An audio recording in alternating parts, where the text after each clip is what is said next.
Assalamu alaikum, everyone. Good afternoon, everyone. I'm audible? Yes, sir. Yes. Alaikum assalam.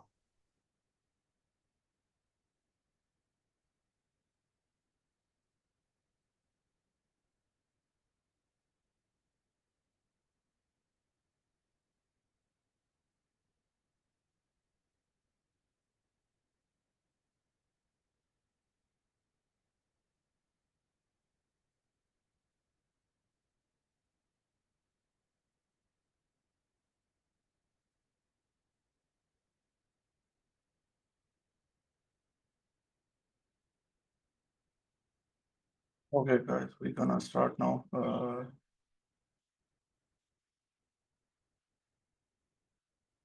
Before starting, I think let's take another few minutes. As of now, maybe more participants can join, but we'll take the question. If you guys have any questions, so we can take the question. Let me know if any question from the previous session you guys have.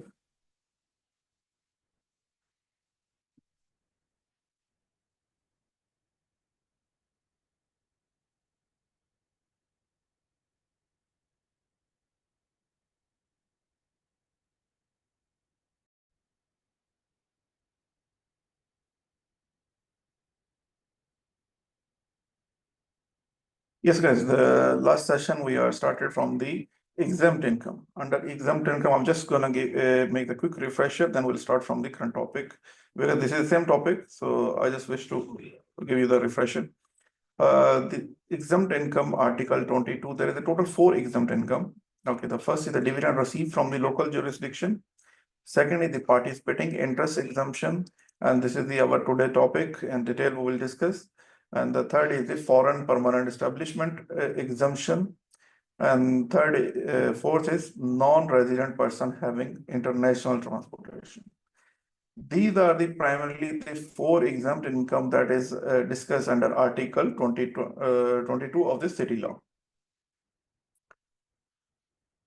So in the last session, we already have the understanding of the dividend received from local jurisdiction, and now the next is the participating interest. Also, we covered somehow, but now today we will go in detail. In the permanent establishment, we also go in somehow, but let's dive into detail and see what are the detail of that.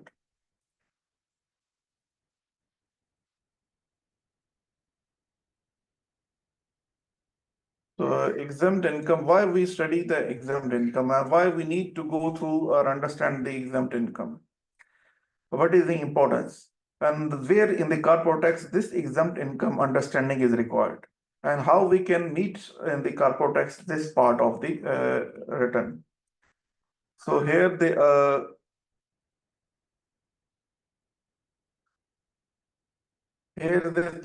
taxable person receive dividend or distribution from resident person.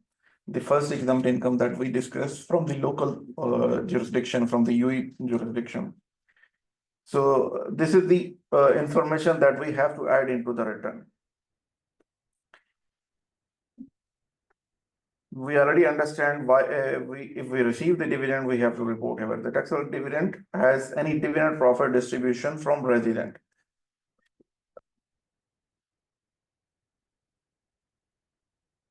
So this is the UAE resident where we talk about. If we say no, this below field will not be open. If we say yes, then this will be open. And normally, if we are not familiar, the dividend we are receiving, so we have to report to the FTA and through the return. So we will not know. Even we are recorded in the accounting income, but if we are not familiar, we cannot, make the separate reporting in the financial statement or in the chart of account where we can easily pull that information. So this is the importance of the exempt income separate classification or the recording in appropriate way where you can take the information and put in the return also. So now if opt for yes, then below we have to give the amount. Okay.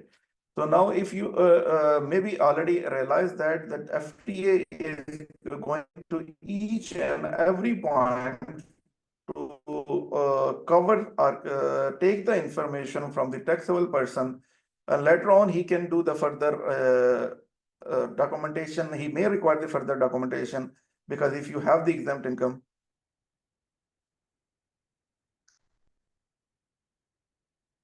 Guys, I'm audible?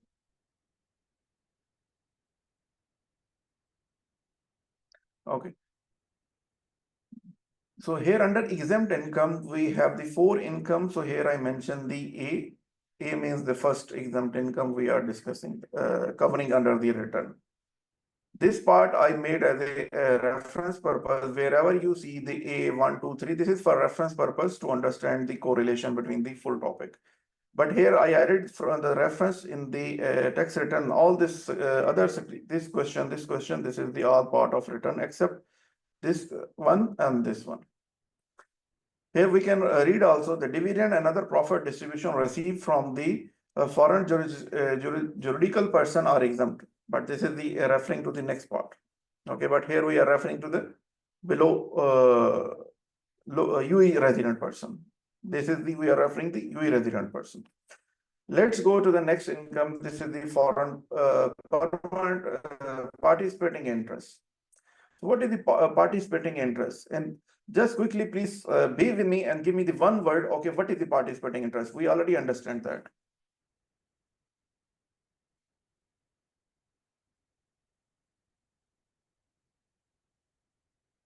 What is the participating interest?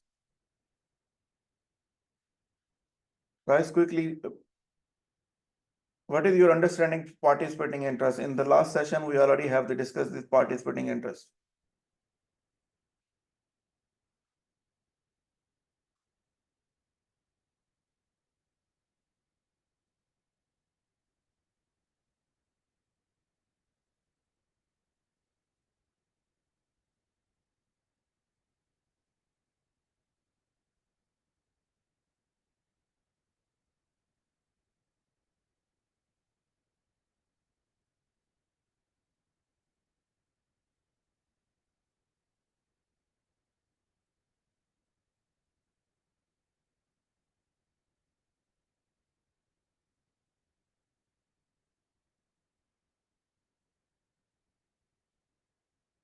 Guys, now screen is visible.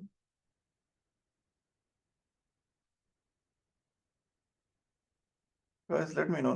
I'm already started, but unfortunately, screen is not shared. Guys. Okay, I'll just quickly, no issue. I'll just quickly cover that part again. Okay, this is the same topic that we already discussed in detail, and what are the part. Today our topic is the participating exemption. This is second part, and this is the second part of the participation exemption. And today date is 2nd March 2025. Second part, total is the 4 exempt income as per the Article 22 of the city law. First is the dividend received from the local juridical person. Okay.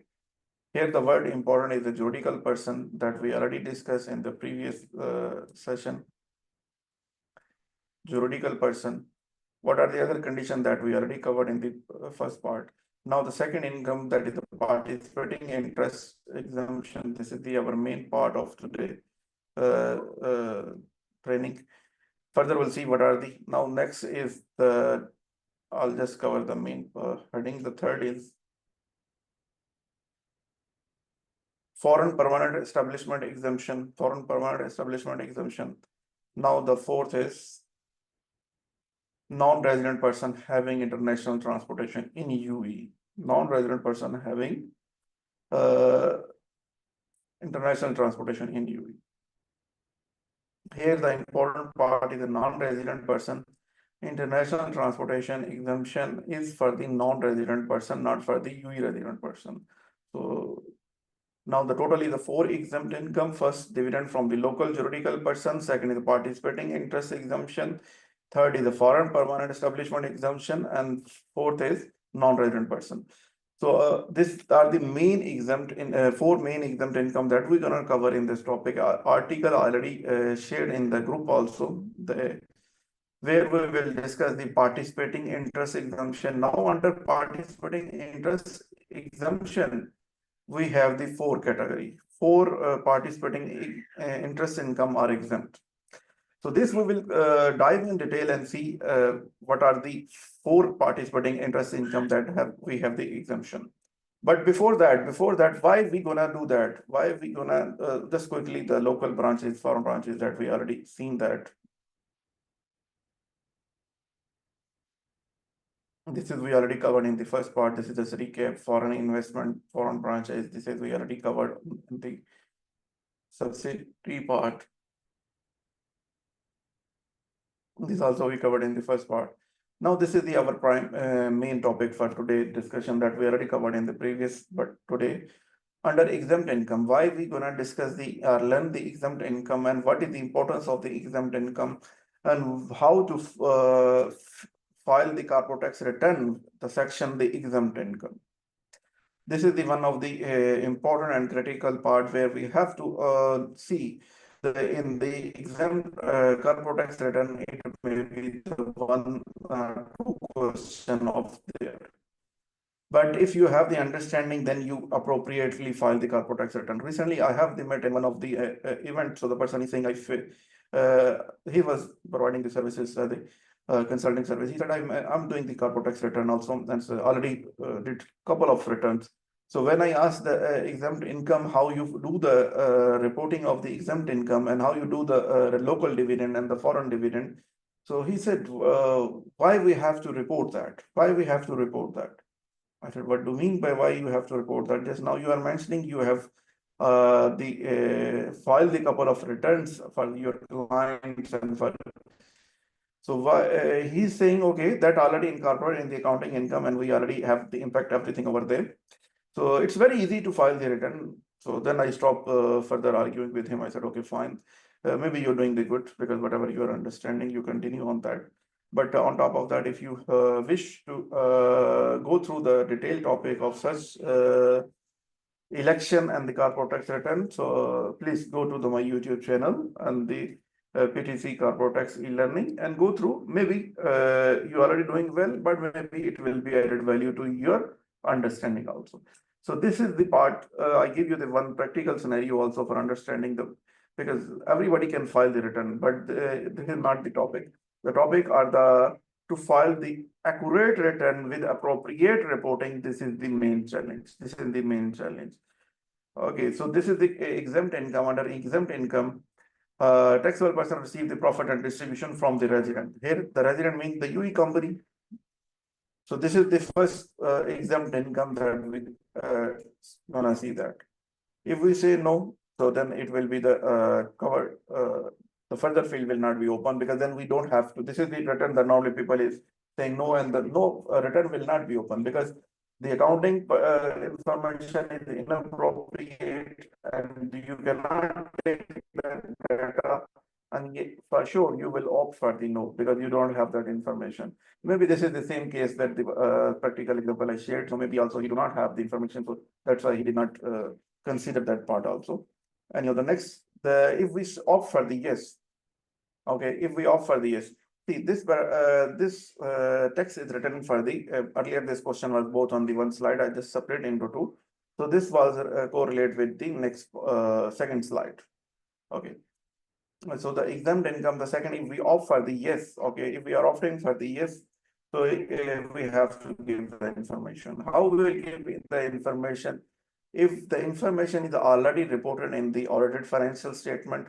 Now, if I'm using the word audited financial statement, the mostly people will say, okay, the audited financial statement is not mandatory if the revenue is less than 50 million. Okay, but if you're not saying, then you still need to have the management accounts, and management accounts also need to be prepared as per the applicable IFRS standard, because all the written information will be you are able to fulfill if you guys have the accounting reporting as per the applicable accounting standard, that is the IFRS in UAE, plus the other local regulation wherever is applicable.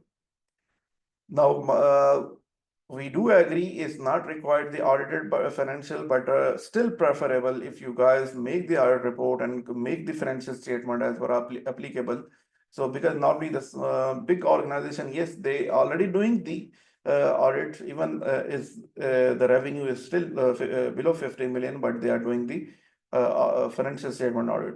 Okay, this is the tax requirement, but on the other side, the company law also requiring to prepare the audited financial statement. If you can avoid this, the tax, you can take the relaxation from the corporate tax, but as per the company law, you need to prepare the audited financial statement and within the 90 days or 120 days based on the your memorandum in which you already mentioned. So the company law is also binding on the all the UE companies, LSE companies. So please do the compliance, as I mentioned, the local regulation, because the corporate tax is one law and the local regulation, that is the company law, is the another, and the main compliance that we have to do that as part of the company law. And here the UE tax, UE dividend resident, we already mentioned over here, we have to report this. If we already have the appropriate accounting, reporting, and classification of the all the the proper income and expenses, then we are able to pull the information easily. Then normally I recommend, okay, please do the needful and align your chart of account considering the applicable taxation requirement. Your system can give you the information what you need to fulfill in the return, because that is in the longer run, it's better for the company and it's better for the team also, because you align your accounting system with the corporate tax. And only the most of the companies saying, okay, it's very easy. We will take the net profit and apply the 9% and we'll file the return. And most of the software companies also giving the same, instead of the IT guys, they do not bother to do the additional work and to modify the existing IT arrangement inside the application. So they are just giving such kind of excuse or such kind of things. But anyhow, this is again subject to each organization and understanding of the management. Anyhow, let's the local dividend we will report over here. Even this is the exempt income we will report over here. But here from our tax return, okay, sorry, from our training, I already mentioned the A dividend income, where in the slides where we need this to be understand and how it will be fulfilled. So this is I added from for my reference. This is I added from my reference. All other is the tax return in the same fashion that I shown here. Let's do the second part. This is our main part today. Again, I added the B participating interest. Okay, the participating in exemption that we are looking for. The participating interest is the topic name. So let's see the exempt income. This is the second question will be appearing. So here they already mentioned the participating interest, because the participating interest cover the dividend and the capital gain. But the local dividend is already covered in the first question, but the foreign dividend and the foreign dividend and the foreign capital gain and the local capital gain also cover on the participating interest application. So now let's move. If we offer the yes, so now the next information will be appearing. Okay, if it's appearing the same day, so income drive from the participating interest, how much we drive. So this is where I'm referring the chart of account to be updated or re-engineering of the chart of account. So these are the information that we require. If you re-engineer, open one, the participating interest and the main chart of account, and under that open these four sub-ledger, or based on your, the reporting and how your system are configured. This is the under that one heading is open, and below that you will prepare the separate line of item. How you gonna do that? Your IT team must know better. And it's not very complicated, but it's just matter of the taking the priority and the interest to align that. Okay, the income drive from the participating interest, the income, then the loss if you drive fee. So we have to report one by one. Maybe we have more than one participating interest, 4 participating interest, 5 participating interest, 5 What that mean? We have the, the shareholding 5%. I'm just taking the initial point for reference purpose, but for detail we'll discuss. If we have the shareholding more than 5% in any company that may, subject to applicable condition, meet the participating interest, okay? So you have 5 companies. Some may be making is the profit and some may be making is the loss, okay? So you have to keep the profit separately and loss separately, okay? First, you will keep their, their own working, but as a overall, you have to report the interest income part separately and loss part separately.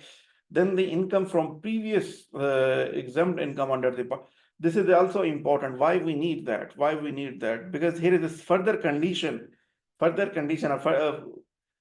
further condition, even in some liquidation scenario, if you already have the losses and that you already take the benefit and you already enjoy the corporate tax benefit on that, that may be taxable in the year of liquidation. How it will be liquidation and what will be the impact on that, that we will see. So this I give you the only the one small component for understanding. The same, this is the income and the same it is the losses. It will have the further applicable condition.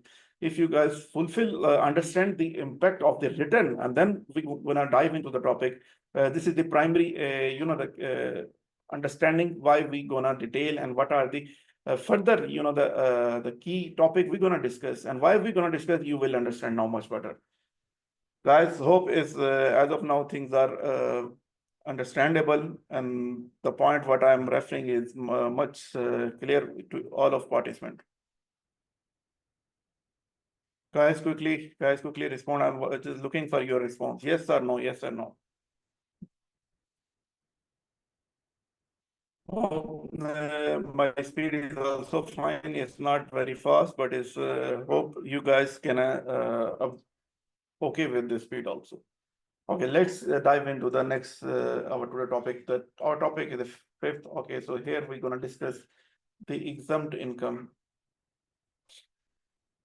Exempt income deal article 22 of the city law. Participating article 23 is PI exemption. PI we are nominating with the participating interest, and the article 24 foreign permanent establishment exemption.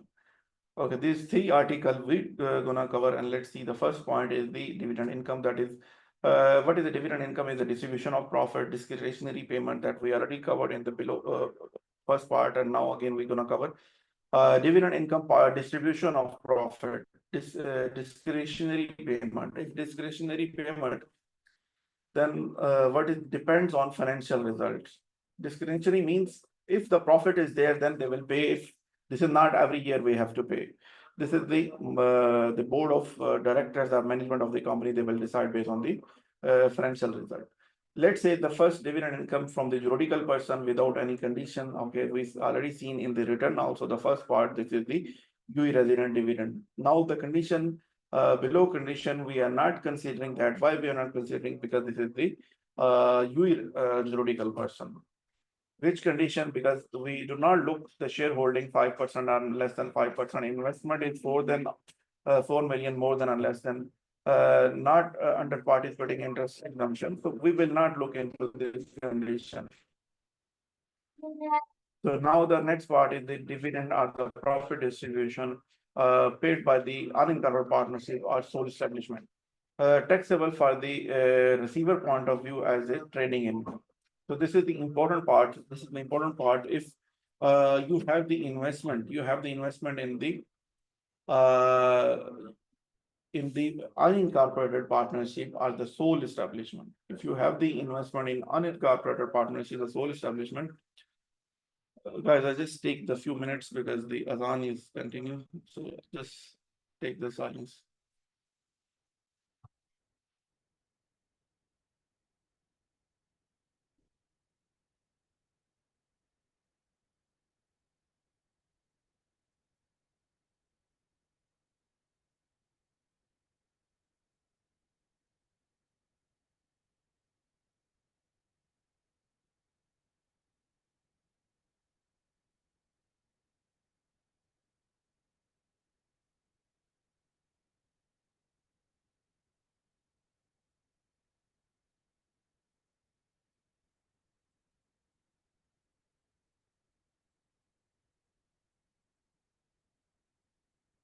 Figures. Now, this is the important part. Why this is the important? Because we have to see who's paying us dividend, unincorporated partnership or sole establishment. If we are receiving from these companies, okay, then taxable from the point of the receiver. The person who receives the dividend income is a taxable because for him is a trading income. This is the important part. Here we already mentioned the juridical person. Here the information if you receive from the non-juridical person, because this unincorporated partnership and sole establishment, they are the non-juridical person, they are the natural person.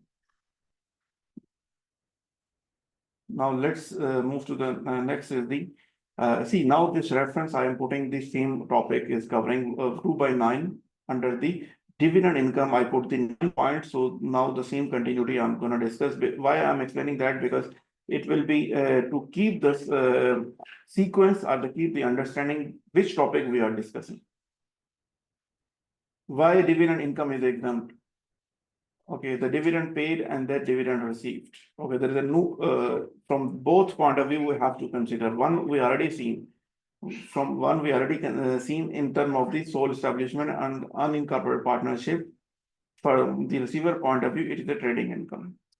Anyhow, I'm just gonna quickly go through this, but this is, we already covered that.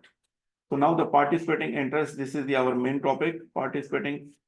So let me go through the.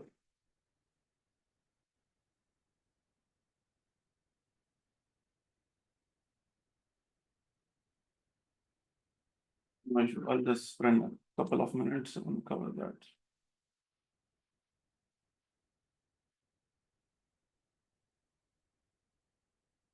Okay, the participating interest that I'll discuss in the when below. Okay, so now here the dividend income paid and dividend income is paid the expense of the income.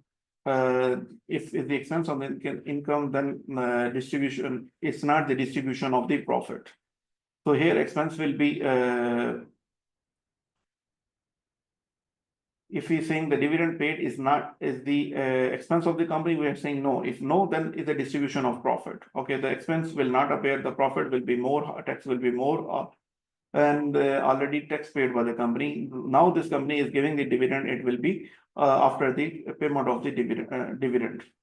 After the tax, after the payment of the tax, now this dividend paid to the receiver is taxed already. Now the another point, yes, if the redeemable preference share, this is considered as a debt or liability. So this dividend that by name is a dividend, but actually the interest, it will become here in the profit and loss. And on the other side, it is subject to the interest capping rule also. Now it will be fall under interest capping rule that we already knows how to calculating that. We have to see this also. Now the dividend received already taxed by the paying company. Yes, paying company, if paying company is paying from the statement of change in equity, okay, so then it's exempt. If no paying company from profit and loss, okay, then which means it's taxable. Because what does this mean? Means that they paid the dividend and they recorded in the, they paid the dividend and recorded in the profit and loss. If they paid the dividend and recorded in the profit and loss, so then it is the problem. So we have to see it's a taxable. Now next is the investor point of view. Investor means the who earned income, because investor who invest the funds and he generate the income. So corporate investor exempt normally, and the individual investor doing business and the sole establishment is a taxable for them. Okay. So now we have to see, because we already mentioned the juridical person. Now let's natural person. Now natural person, again, the natural person will cover in come in the many of the the topic. So natural person relief is a very simple, but when you calculate the natural person threshold, so that is a complicated. That we have to do the many point to be under consideration. So from here, the exempt income, it will be calculated while calculating the threshold for the natural person exemption. Because natural person exemption is there if the revenue is less than 1 million. So how to calculate the revenue? Okay, how to calculate the revenue? So the exempt income will be included into that threshold. Okay, so natural person, out of scope, all the below income. Okay, what we mean, this below income will not be part of the threshold calculation. While we calculating the threshold for the natural person, it will not be part of the million revenue. If he's getting the wages and salary, real estate income, then from real estate he may get the rental and the sales under the natural person. Then the personal investment income, he might buy the shares as a personally. He invests that, he buy personally. Okay. If buy personally and he's getting the dividend, so that also will not be part of the revenue threshold calculation. But we will see which will be coming under the calculation. Now the next is a natural person relief. Okay. Natural person relief. The next part is that here we said only the individual. Okay. This point number 6, the point number 6 is the for individual. Okay. Without any trade lessons, if we can. But point number 7, we are saying if a natural person doing business via trade lessons, or he doing some activity, he require the trade lesson. This is part is not mentioned, but you might guys note down this point. Natural person as a natural capacity without trade lessons or without requiring the trade lessons, this is the calculation. Okay. And here the natural person doing business via trade lessons, or even he's doing the activity that requires the trade lesson. There's a difference between that. You already have the trade lessons or you do not have the trade lessons, but that activity fall under the local regulation and that require the trade lessons. So there is two non-compliances. One, you are doing the business without trade lessons, that is the one compliance from the commercial regulation, and the second, you're not going to register for the city. This is second non-compliance. Okay. Natural person relief is available both for resident and non-resident. Revenue is less than 1 million in a calendar year from accumulated means multiple businesses. If he is doing multiple sole establishment, multiple unincorporated businesses, or whatever the activity that required to be trade lessons, whatever all they have to calculate. So this is that less than 1 million, then it will be exempt from the city. Then it will be eligible for the the natural person relief. Revenue condition for the natural person relief, less than 1 million, excluding. What are the excluding? As a natural capacity, if he's getting the wages and salary, real estate, from real estate rental and the sales and the personal investment income. So these are the excluding. While calculating the calculating the threshold, while calculating the 1 million threshold. The important factor is 1 million threshold. Okay, in the real estate, the personal investment, even he have buy the shares under personal capacity, still is the excluding. Now the next part is the including exempt income. So if he having the exempt dividend income through juridical person like the corporate investor, which means he made the investment in the one of the corporate company in a juridical person and he's getting the dividend from there. Okay. Here the one, maybe the slight confusion may come. Okay, the juridical person, maybe he have one LLC company and through that he made the investment. So this is what the point over referring over here. Below I'll give you the further detail of that, because if he do the personal investment, it is the out of scope. Okay, when he's doing through the as a juridical person, then it will not it will be including. It is the exempt income because it's already taxed by the paying company. But to calculate the natural person threshold, we have to consider this perspective also. If is a exempt income, it will be included in the natural person threshold. There is a difference in the out of scope. This is the out of scope. Yeah, we have to carefully understand the out of scope definition and the exempt. Both have the difference. Out of scope will not be part of the 1 million revenue threshold calculation, but exempt income will be part of the threshold.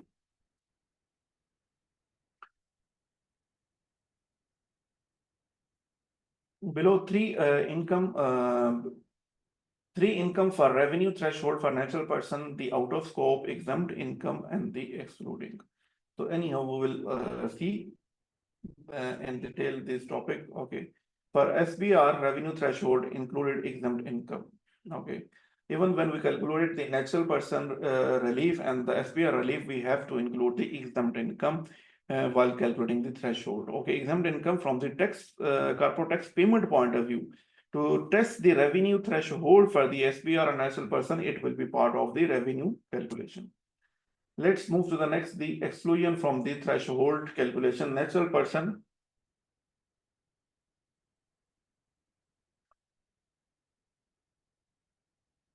Out of scope person is not required the any disclosure, okay, because as of now, if you out of scope is not required the any disclosure, because that is out of scope means that is not coming under the city regulation, not coming under the city regulation.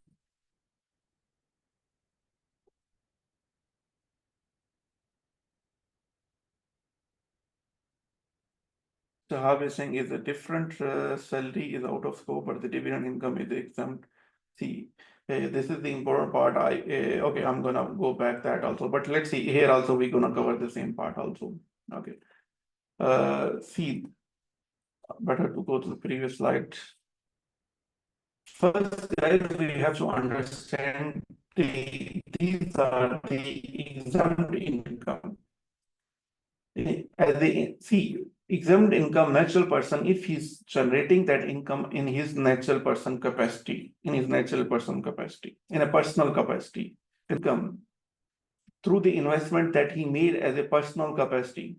Okay, guys, you have to understand that the things are very, very thin line difference. Now we have to understand natural person in personal capacity.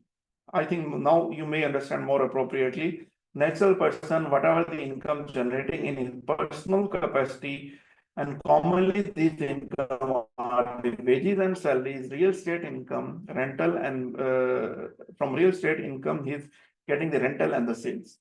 And the personal investment, yes, he can buy the share also in personal investment. In any stock exchange, he can buy the shares.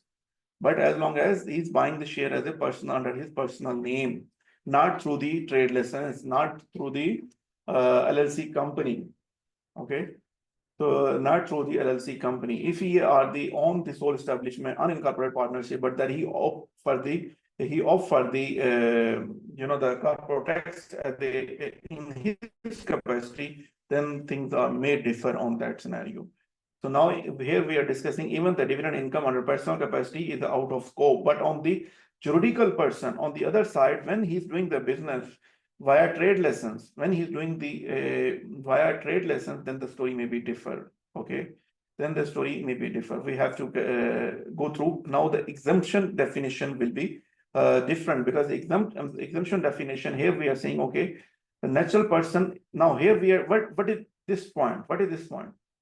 How you guys gonna check that the natural? How you gonna test your natural person relief is available for you guys or not? Just give me the one anyone response. How you gonna check or how you wanna ensure that you are eligible for the now natural person relief? Anyone, just let me know how you gonna test that you are eligible for the natural person relief. There must be some calculation. There must be some regulation. So that regulation or that condition we're gonna understand now. What are the conditions? If a saying natural person doing by a business via trade license are required the trade license, okay. So this threshold we're gonna calculate. So if we meet this threshold, then we have to. We are not anymore. We cannot opt the natural person relief. We cannot opt for the natural person relief. So we have to register for the corporate tax. If we our revenue is less than 1 million, then we cannot. We are exempt from the. We are out of scope. We are out of scope from the corporate tax registration itself. Okay. So now, Ms. Subera, your point will be more likely is more understand for you. If you are less than 1 million threshold, as per the threshold that we're gonna discuss, then you are eligible for the natural person relief. What is the natural person relief? If you opt for the natural person relief, then you do not have to register for the corporate tax. If you are not, there is no declaration, there is no, the reporting, reporting, as long as you are out of scope. The definition of out of scope, hope now is clear. Please confirm quickly now. So far, you understand the point is clear. This topic was discussed in the last session, so that's why I'm just quickly moving to the first. Guys, quickly. Okay, thank you. Now the next part is we're gonna calculate the revenue threshold. If and what are the income we will consider while calculating the revenue threshold. The excluding mean we will not calculate in the revenue threshold because these are the out of scope. Why we are excluding? Because these are the out of scope. Next time maybe I'll mention here the word excluding because due to out of scope. Here the including exempt income. If he's receiving the dividend income, maybe he's a partner or maybe he's part of any juridical person as a corporate investor, then he is receiving that. So if which means this income is exempt, not out of scope. This income is exempt, not out of scope, then it will be part of the revenue calculation. Now the next is the what are the three different type of the revenue scheme? Three different income for the revenue threshold calculation for natural person. Out of scope, this is the out of scope. Exempt income, the dividend income, and what is the excluding? Okay, so we're gonna see that. So now the same will be the exempt income will be okay. Here the one point, exempt income will be part of the threshold calculation for the natural person relief and threshold calculation for the small business relief. SBR is the small business relief. Guys, quickly. Asif Khan, we already discussed this a corporate investor in the last, but we will next slide is coming this point also. Okay, let's see the corporate tax income as well as. Okay, let's come. His point is coming. Point is coming here. Let's see the next part. The exclusion for the revenue threshold calculation. Guys, the search point I do ask in the before of the session and after of this session. If you have from previous session, you might note down such points, and we can discuss in the first couple of minutes. This point we already discussed in the previous what I remember, but anyhow, I'm gonna it will be covered today also. Okay, so now as of now, here again, I'm just going to highlight we are on the same topic A under the exempt income, the continued, the A dividend income, the same topic is continues so far. Exclusion for revenue threshold calculation. Now this is the exclusion. What we're going to discuss that. Okay, the same point we already understand now in a because if the word is used exclusion for the revenue threshold calculation in the guide or the ministerial decision that I already shared yesterday is already mentioned with the name of the exclusion. The first is the exempt income. The exempt income we will include into the natural small business relief and the natural person relief threshold calculation. The next is the wages and salary. Now these are the out of scope. So these are the out of scope wages and salary, real estate income, personal investment income. These are the exclusion we will not count in the threshold calculation.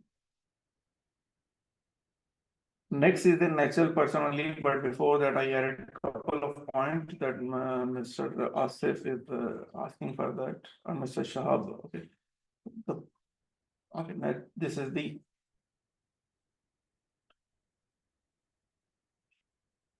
okay. Now we're gonna see the exempt income. If exempt income, who received natural person? Natural person received income UAE as a individual investor. Okay, now we're gonna see this is the point. Natural person received the dividend income in the UAE. As an individual investor doing business, unincorporated partnership, or the sole establishment. Here, just give me the understanding the unincorporated partnership and the sole establishment. Are juridical person or the non-juridical person? Are juridical person or natural person?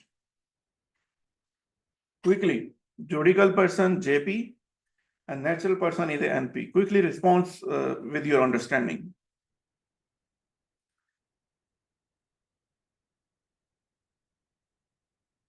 Unincorporated partnership are the sole establishment in the city registration. It will be go as a NP or JP.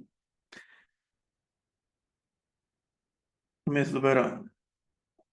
Guys, excuse me if in case of in term of name is not appropriate. I'm trying my level best. Ms. Lubera, please give your understanding also. Guys, mostly I will take the question that who are active in this session. The person who is not active, I will in the session. Why? Because if you are not active in the session, for sure your question, you have many questions that will not be relevant because you skip that session. Even you join, but you're not active in that session, so you may have many questions. So that will be not the the priority because I have to continue the session with the other participant who's shown their active interest. So I am open for the question and answer, but only for the participant who are active in this session. Okay. Now, as an individual investor, we already seen they is doing normally exempt income. We already seen the exempt income. Now here you're gonna understand the difference. If you have the investment, if you receive the dividend, okay, doing business via unincorporated partnership, exempt income normally, and the natural person is the out of scope. The difference you're gonna understand. Exempt income, if you are doing business via the trade license, that is the unincorporated partnership, if you're receiving the income from the any juridical person from any company, okay, if you buy the shares through the trade license in the stock exchange or anywhere, okay, so now you are receiving the dividend, this is the exempt, okay. So you will calculate in your threshold while you're calculating the threshold for the small business relief. While you're calculating the small business relief, this exempt income will be part of your calculation. Now, if even is coming you still under the natural person, even the SBR under natural person, but even your revenue is less than 1 million under the UIP, a sole establishment. Here, if you are doing as a natural person, the same income will be considered as the out of scope. But here you're doing through via trade license, it will be exempt. It will be exempt. So now you understand, you're able to differentiate the difference between the exempt and the out of scope. If you do the business, if the natural person do the business via the trade license as a unincorporated partnership, the income generated will be exempt. But if he's doing in the investment as a personal capacity, it is out of scope. Quickly, yes or no?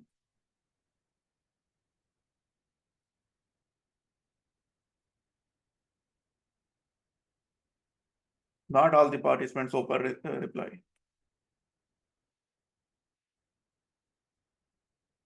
Okay, now the next point is natural person relief. Okay, natural person relief.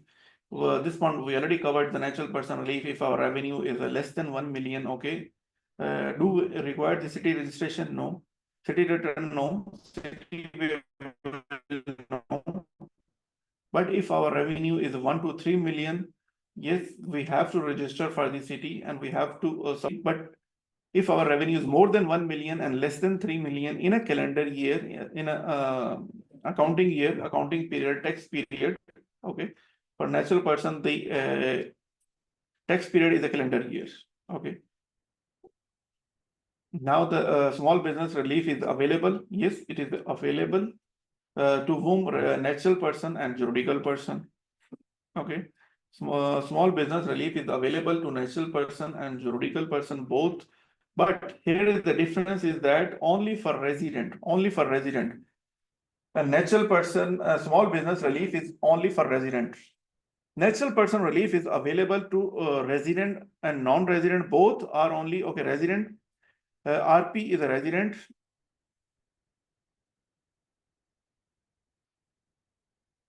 Guys, just let me know, small business relief is available only for resident. Natural person relief is available for the resident or non-resident or only one of them. Resident or non-resident NR. And third is a both is B. Just quickly reply. Just quickly reply.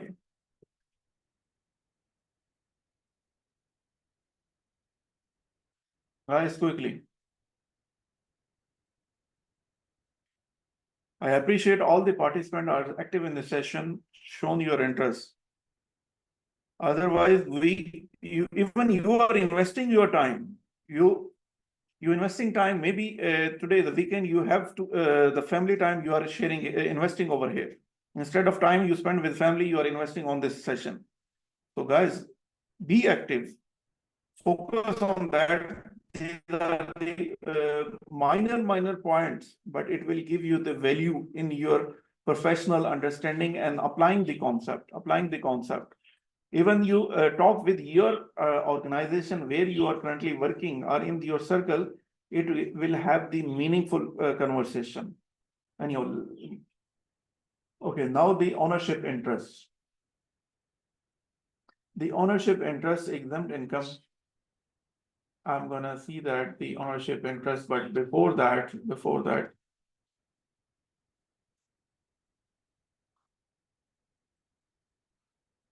okay, now the second point. Let's start from the second point.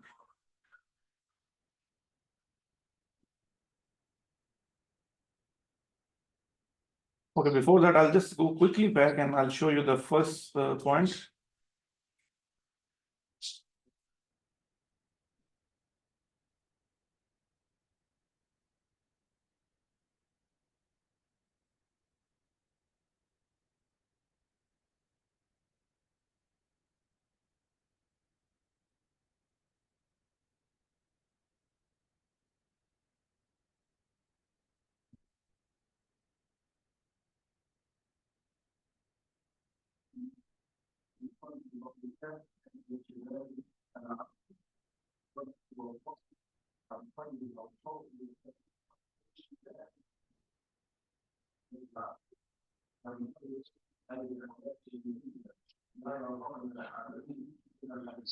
Okay, I added the same slide again.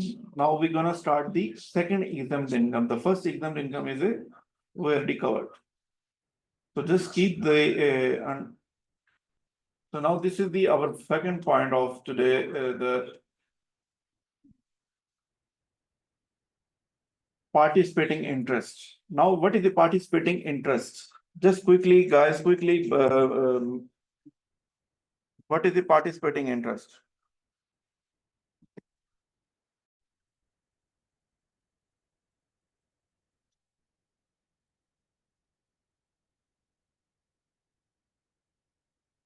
Guys, I appreciate if you quickly respond. What is the participating interest as per your understanding?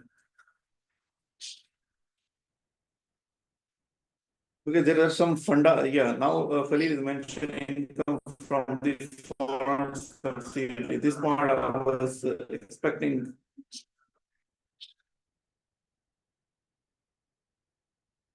Guys, quickly shown.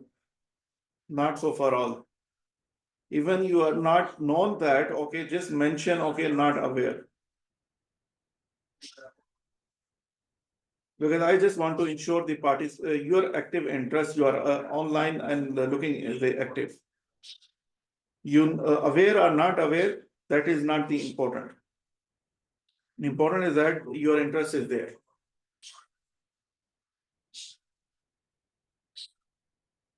Okay, guys, now the participating interest. The one of point is I received that I want to address that.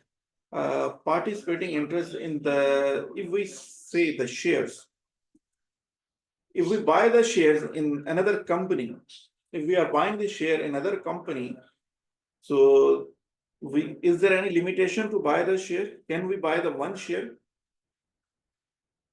Can we buy the one share, two share, three share, or is there any limitation? There is no limitation. But if there no limitation, now the next point, we do understand the participating interest in, for understanding purpose, we are saying buying the share in other company. Because the first we have to understand the participating and buying the share in another company. Okay, so that is the participating interest. Now, the participating interest, the technical term as per the corporate tax. So how much the shareholding is required to be considered as a participating interest? That is we're gonna learn today. Now this that is the normally we know the 5% or the 4 million, but there is a many other conditions also there. So far we just learned the individual natural person relief and for the dividend income, the local dividend income. So we almost covered the 9 points for the dividend income, for the local dividend income to understand, to improve our understanding while applying that. Now the participating interest, okay, we can basic condition we understand to buy the share in another company. There is no limit, you can buy any share, but if you have the shares for the 5% or the 4 million, then subject to other condition, you need the participating interest. Apart from that, if we can we say the participating interest is our subsidiary? Can be subsidiary or cannot be subsidiary? And what is the definition of the subsidiary? Subsidiary, as per the accounting, you are going to say that. So what is the definition of the subsidiary? How many shareholding you require? The first point, how much shareholding you require? For the subsidiary, we require the now, Mr. Khalil, you have to understand this topic. Many things you are getting mixed up, but you're going well. But just focus on here. Subsidiary, if we have the, as per accounting, we have the shareholding 50% or more than 50%. So then we gonna understand this is the our subsidiary for the 51% shareholding. Normally we are saying more than 50%. Then we called our company the subsidiary. Okay. In the corporate tax, we are saying the 50% shareholding is our related party. Corporate tax, we are saying that more than 50% shareholding in another company is our related party. Then we have to consider the transfer pricing application also, arm length regulation also. Anyhow, I'm not gonna go that side so far. Now this participating interest, yes, it can be our subsidiary, but then the shareholding minimum is more than 50%. But now, but it's not always participating interest will be our subsidiary. Participating interest, if our shareholding is 5% or more, it can be participating interest, but subsidiary can be participating because it already is more than 5% shareholding. Just up to this extent, you understand that. Now, I'm not going to link anymore the subsidiary with participating interest. Just for understanding purpose, I highlighted that. Participating interest. Article 23 of Ministerial Decisions, Article 23 of the city and Ministerial Decisions 116 is dealing the participating interest. So did you guys go through this one? Did you guys go through this? I shared in the, I think that the last week in the group. Did you get the chance to go through in this?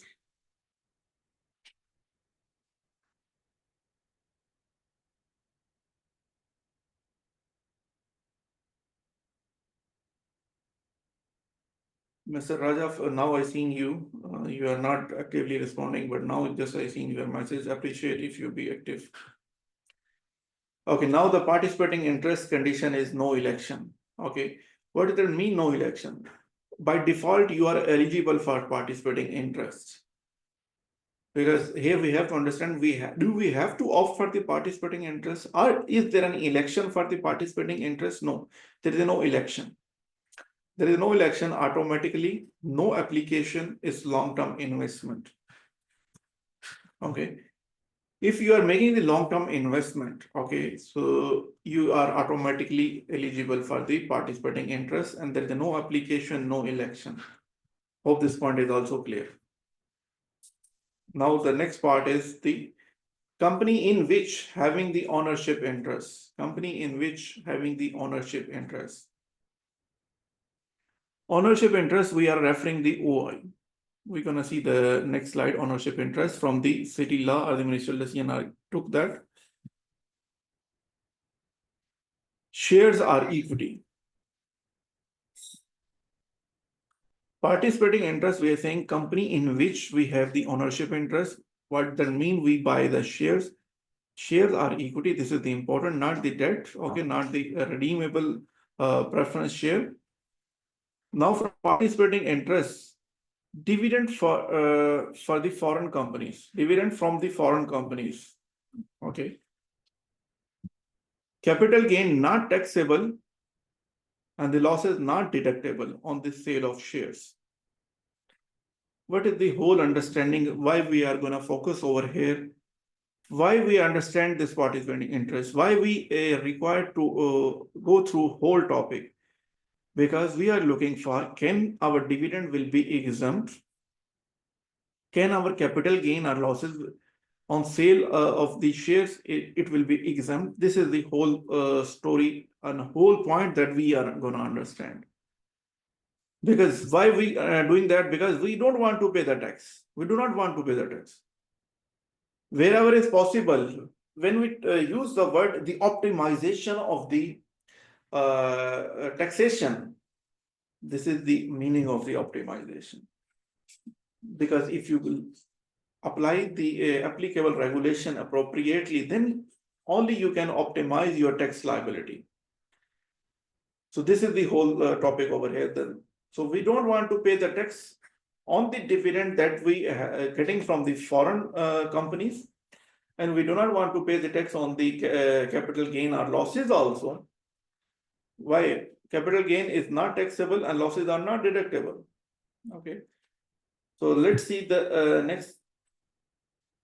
The local UE company sale of share also coming under participating interest. Dividend from the local company is not falling under the participating interest, but the capital gain and losses is falling under the participating interest. Okay, the foreign company sale of shares, that we understand that. Okay, we already seen that loss not deductible and gain not taxable. What that mean if while I'm mentioning the capital gain not taxable and the losses are not deductible, what that mean? Anyone would like to answer on that?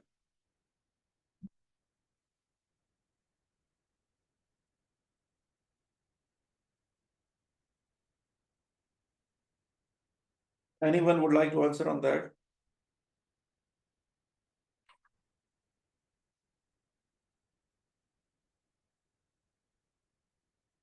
Mr. Raja, that's fine. And how about the losses? How about the losses?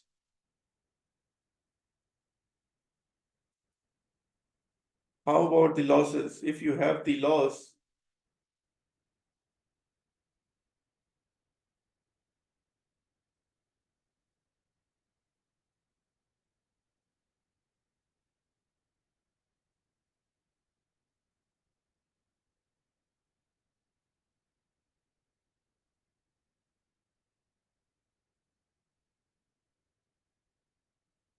okay.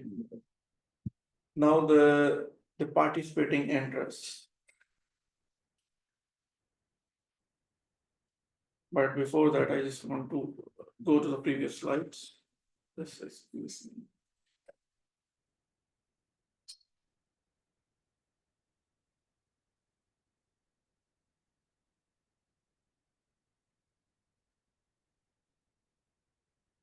okay. This is the I took the screenshot just for our understanding to explain this part. Because if you guys are familiar with the ownership interest, which kind of shares? Participating interest. Okay. Would you please, anybody, let me know which article is this or which ministerial decision is this? Quickly, we already go through this, but I just would like to ask, is this from city law or is this from the cabinet decision, ministerial decision?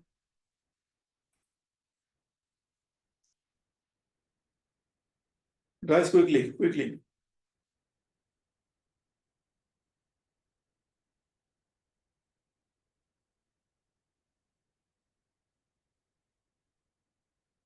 I appreciate whatever you have the understanding, please share. Guys, quickly.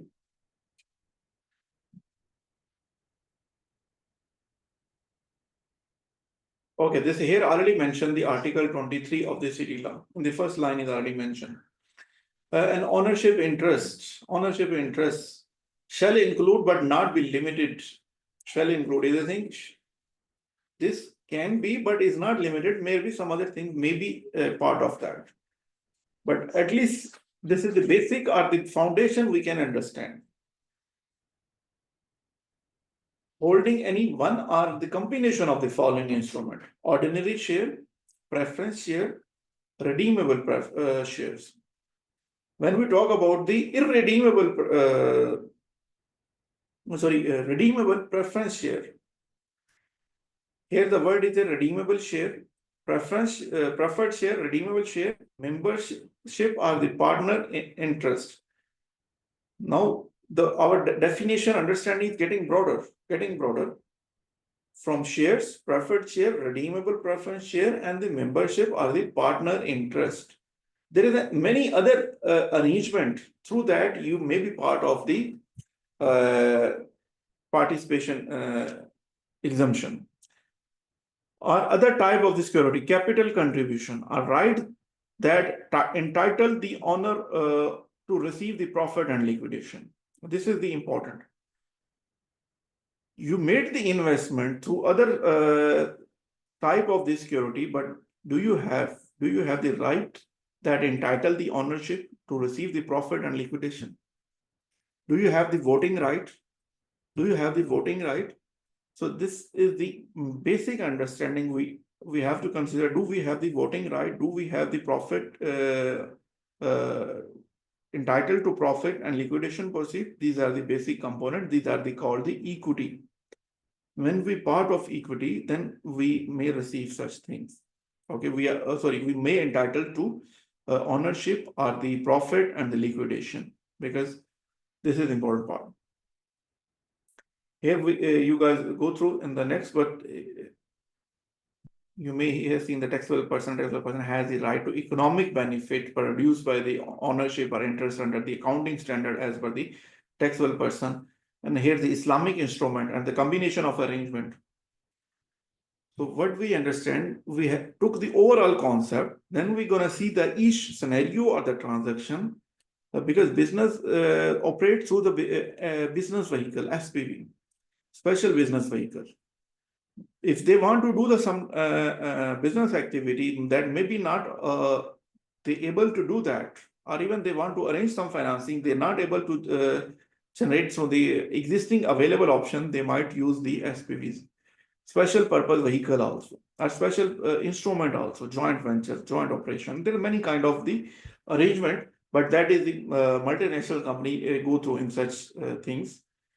But if you have the concept, you can apply easily on any company, any kind of transaction. Okay, the participating interest that we started the topic.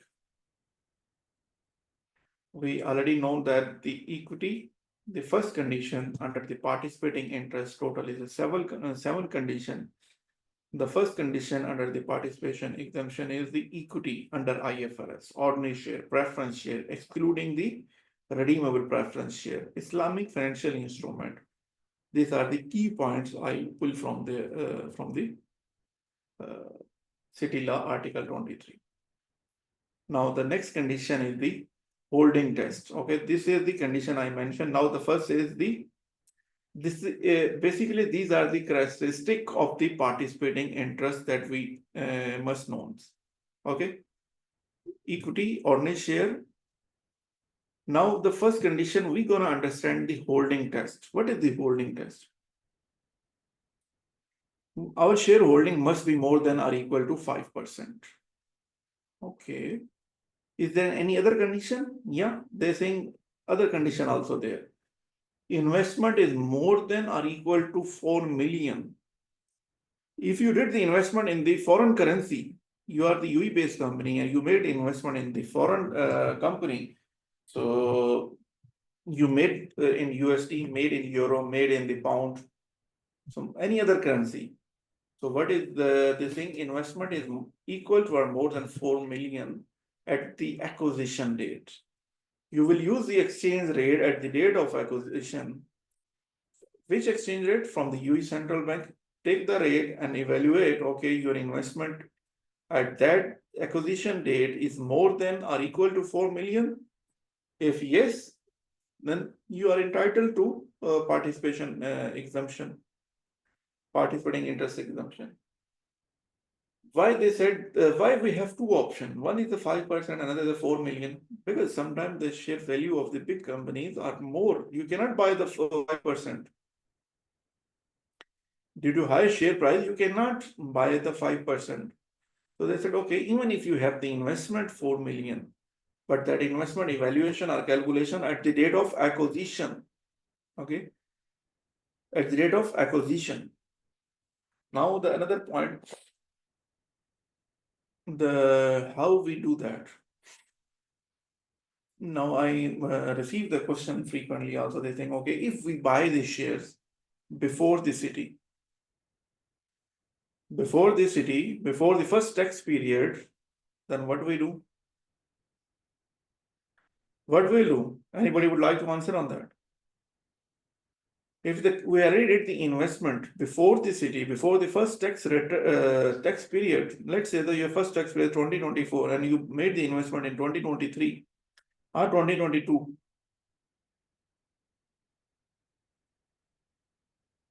Yes, Mr. Shahab is saying apply the transitional rule. Yes, you can apply the transitional rule, but here again here is the again important part. If you already meeting the condition of the 4 million, if you did in the foreign, use the acquisition date, exchange rate, and evaluate this with the 4 million. Okay, the transitional rule will be there as part of that, but first condition, if at the acquisition date foreign exchange rate you applied and less than 4 million, you cannot eligible for the participating interest. Anyhow, another point, the question is coming. Let's say we have the 5% shareholding. I'll keep the same, the 4 million. The one company A, you buy the shares is the 3.5 million. Okay, but you are not meeting the 4 million criteria. So now city law is came. So one of the professional, he said, okay, you already have the 3.5 million, make another 500,000 and you can take the advantage of the participating interest exemption. Because this is the financial team, or this is the reporting team, or this is the financial analyst, or this is the professional working in the different capacity in the market. This is their role. This is their role to optimize the tax strategy, optimization of the taxation. How you will optimize? This is the one of the option. You're gonna see that. Okay, you already invest the 3.5 million.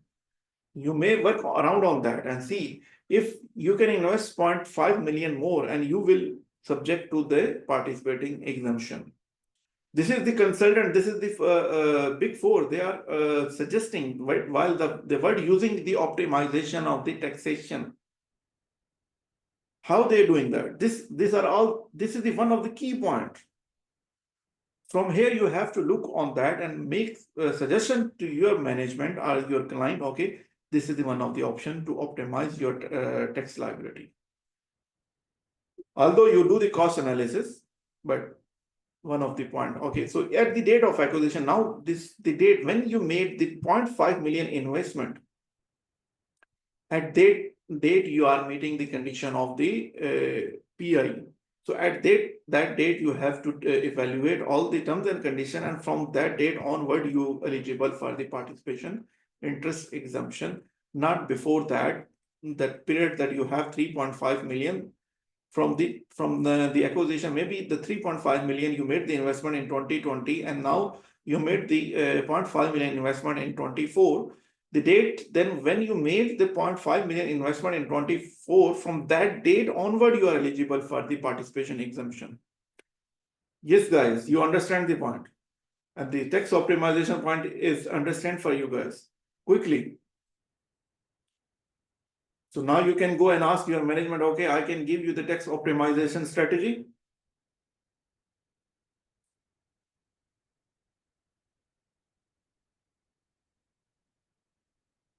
Now there is a, now we used to do there is another participant. Some participant was used to active, but today is not active. Miss Farhana is there. I did not see any response so far. And there is, okay. Let's, next point, okay. Ignore fair value change in 4 million investment. What this mean? Anybody would like to answer this? Ignore fair value change in 4 million investment. Anybody would like to answer on that?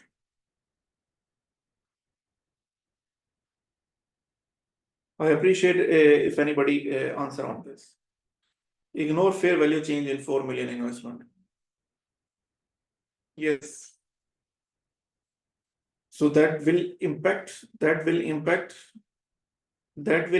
our the participating exemption status. Yes, Mr. Raja, that will impact our participating exemption status or no? Fawad Aziz, yes, please.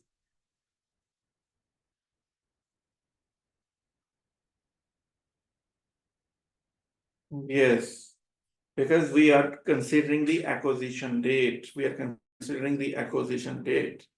So later on, price go up and down. That will be normal routine of the market that keep moving, but we will still focus on the cost. If the cost is more than 4 million, so which means we are still subject to the participation exemption. Even the fair value, as a result of the fair value, our investment may be less than 4 million. In accounting, we can do our adjustment, whatever we are doing, but the tax regulation will be as per tax. Okay, now use the exchange rate at the acquisition date. Under the accounting, foreign exchange gain loss, if the investment is a foreign currency. Accounting, we will keep doing whatever we are doing as per applicable accounting standard, but the participation exemption status will remain there. How to record shares in the company? Shares, equity investment, fair value or the face value. Okay. Fair value, we are saying at the date of acquisition, the face value. Okay. Okay, the example, let's say the income exchange gain losses. The last year, our investment is a 3.8 million. As a result of fair value, 0.3 million, our value is increased. And this year value is a 4.1 million. 4.1 million. So which means it can be our participating interest exemption or no. Considering this value,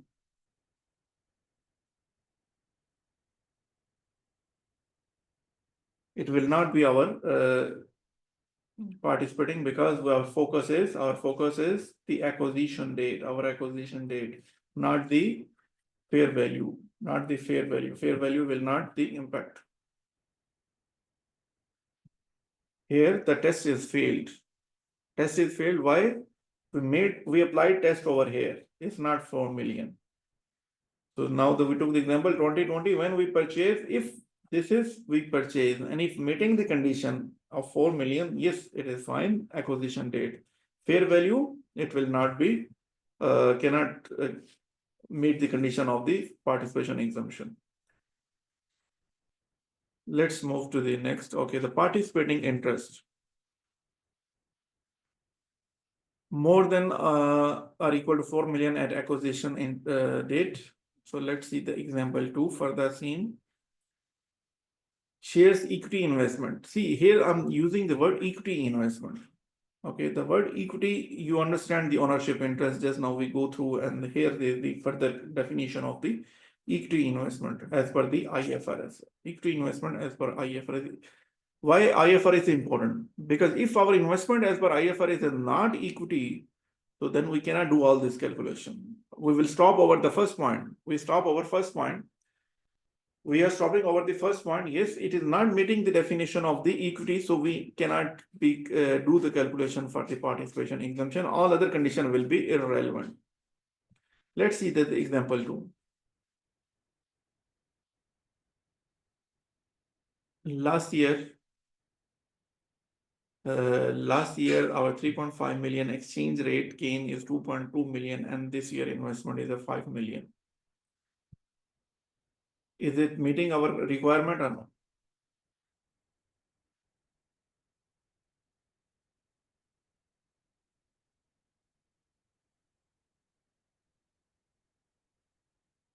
If they, okay, let's you guys understand that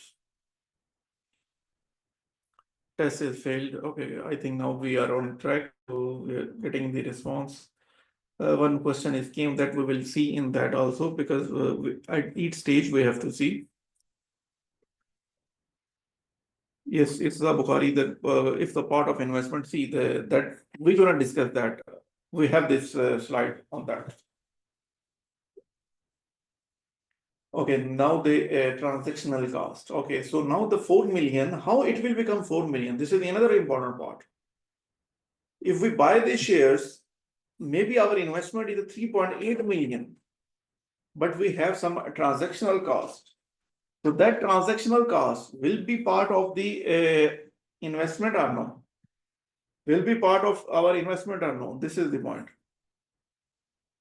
And any person would like to? Yes, quickly, all of them. Well, if you made the struggle and you are sitting online, just give little more trouble to your fingers and participate active, show your interest also. So now everybody saying yes, okay. So now let's see what are the transactional cost. Okay, transactional cost. Article 10 of the ministerial decision. Article 10 of the Article 10 of the ministerial decision 116.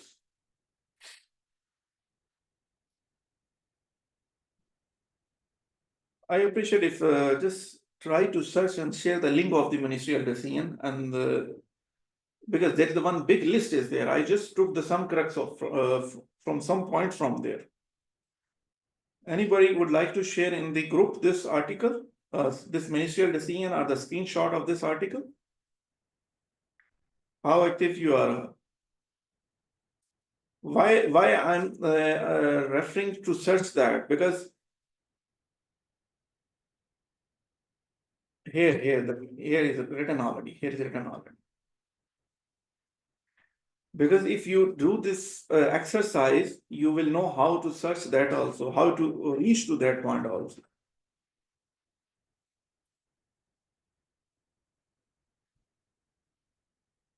Here is, I'm trying to add all the relevant point. So Article 10 of the Ministerial Decision 116.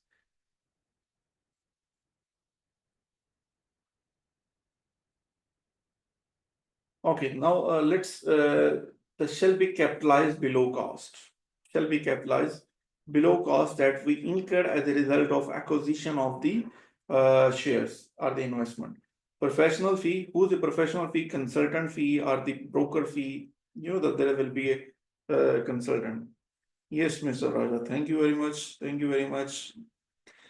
Guys, when I say like that, so guys, shown your active interest and search that. Everybody familiar with the Google, everybody know how to search that. Just write the ministerial decision 116 of the UAE, so it will be appearing over that.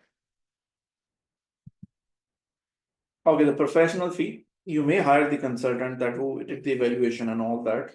Due diligence cost, okay, litigation cost, commission and the brokerage fee. I'm not gonna discuss all this one. We being a professional, we already know that. Stamp duty, registration duties, other irrecoverable taxes also. Other irrecoverable taxes also. Appraisal and valuation cost, refinancing cost. What is the refinancing cost? Let's continue. The investment at acquisition date is a 3.5 million and transaction cost is a 2.5 million, in which we have all this cost, or maybe one cost, or many factors. Now, this is our PI or no? This is our PI or no?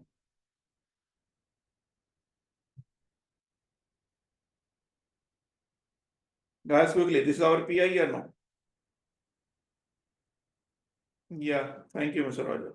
Thanks. Yes, Miss, this is our PI or no? Miss Farhana. There's one more lady, Zubaira. I think Farhana is not today there. Umar Azam, Raja. Yes, Mr. Raja. Mr. Raja, I think joined the late hour session, but he's active. Appreciate for that. Irfan Qureshi also from couple of session is active. Okay, let's see. The test is fail or pass. Test is fail or pass. Our test is pass. Now let's see our condition is fixed. Holding period test. Guys, this is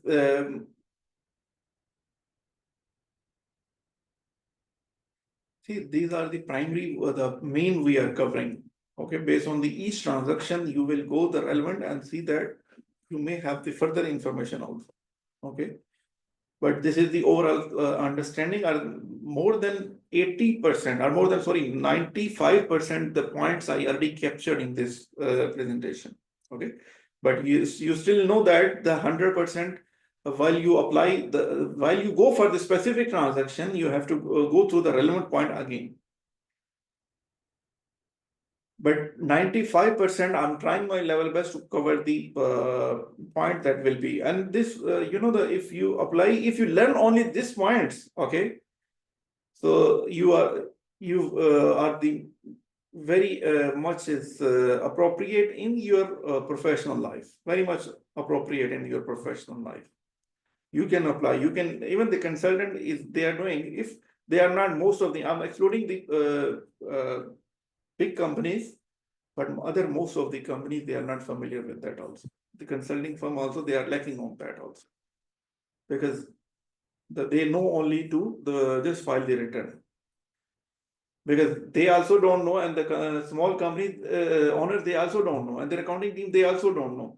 So all the people is not familiar, then they are continue in the same fashion. Anyhow, that is not our discussion. Holding period test. Now let's see the holding period. PI must be actually kept or intent to keep for the 12 months for uninterrupted period of 12 months.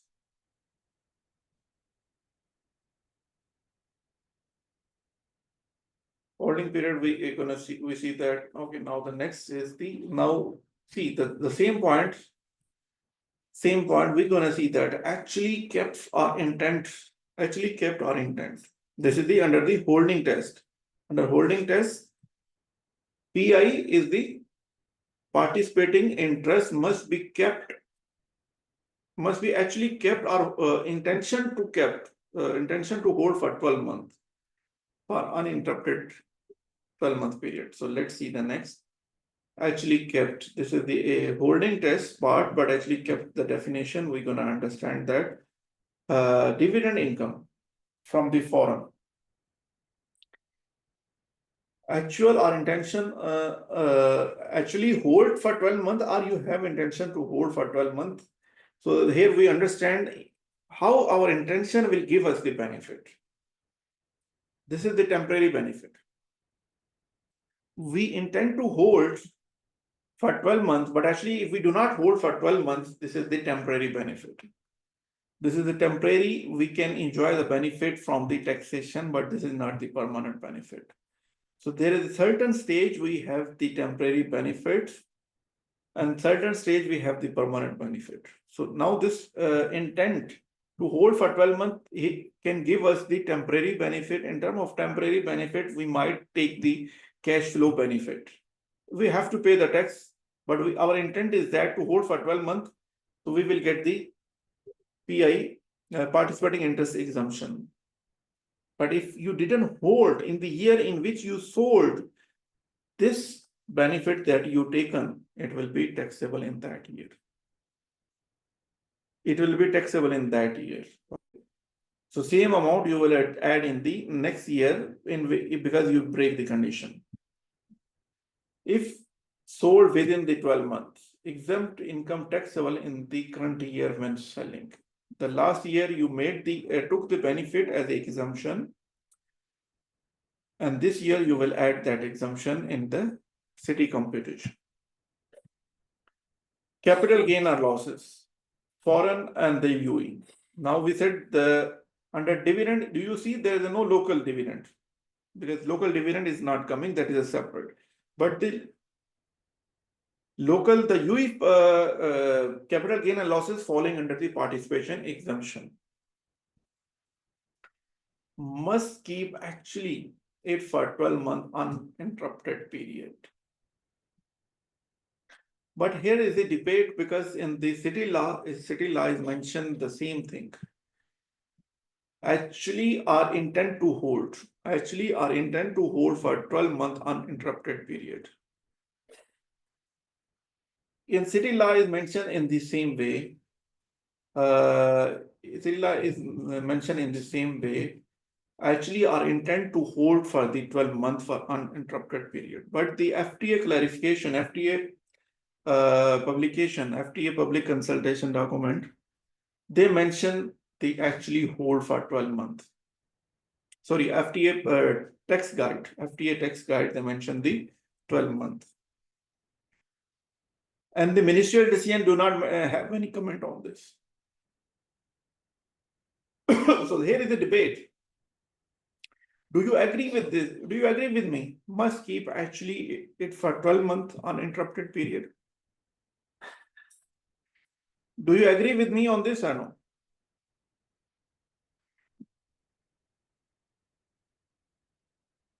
In terms of the capital gain and losses, we must hold for the 12-month. Our intention is also fine. See, normally the gain, if we sell the share before 12 months, even you have the intent. Once you buy the shares, before sale, you might receive your dividend, but before sale, you will not get any capital gain or losses. Without selling of the share, you cannot get the gain and loss. So the intent will not be meaningful in terms of the capital gain or losses because it will be arise at the time of the sale only.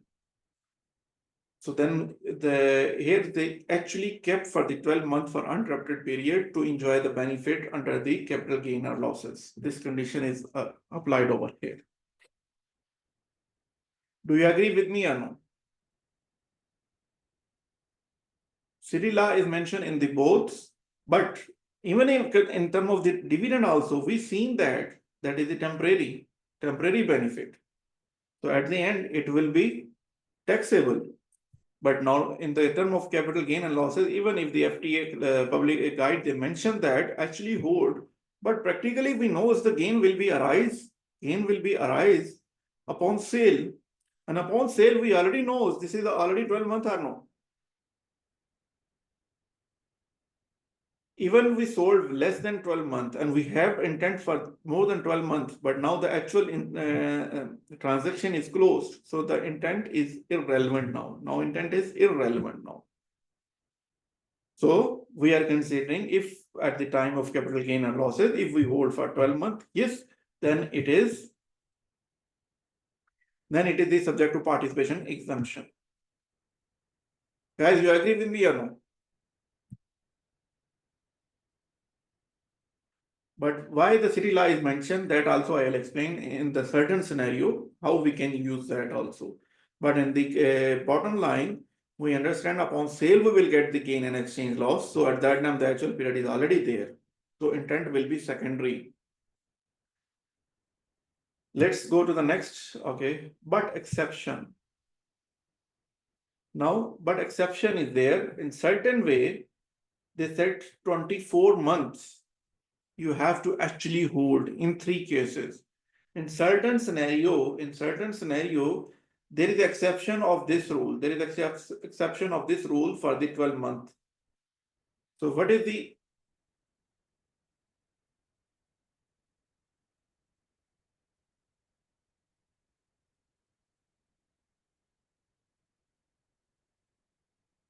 exception is there.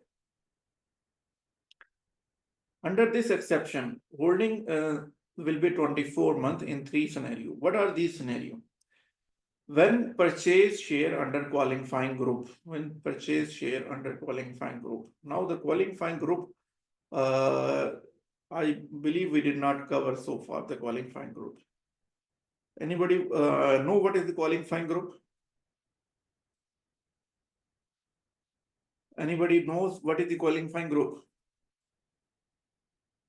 Guys, quickly.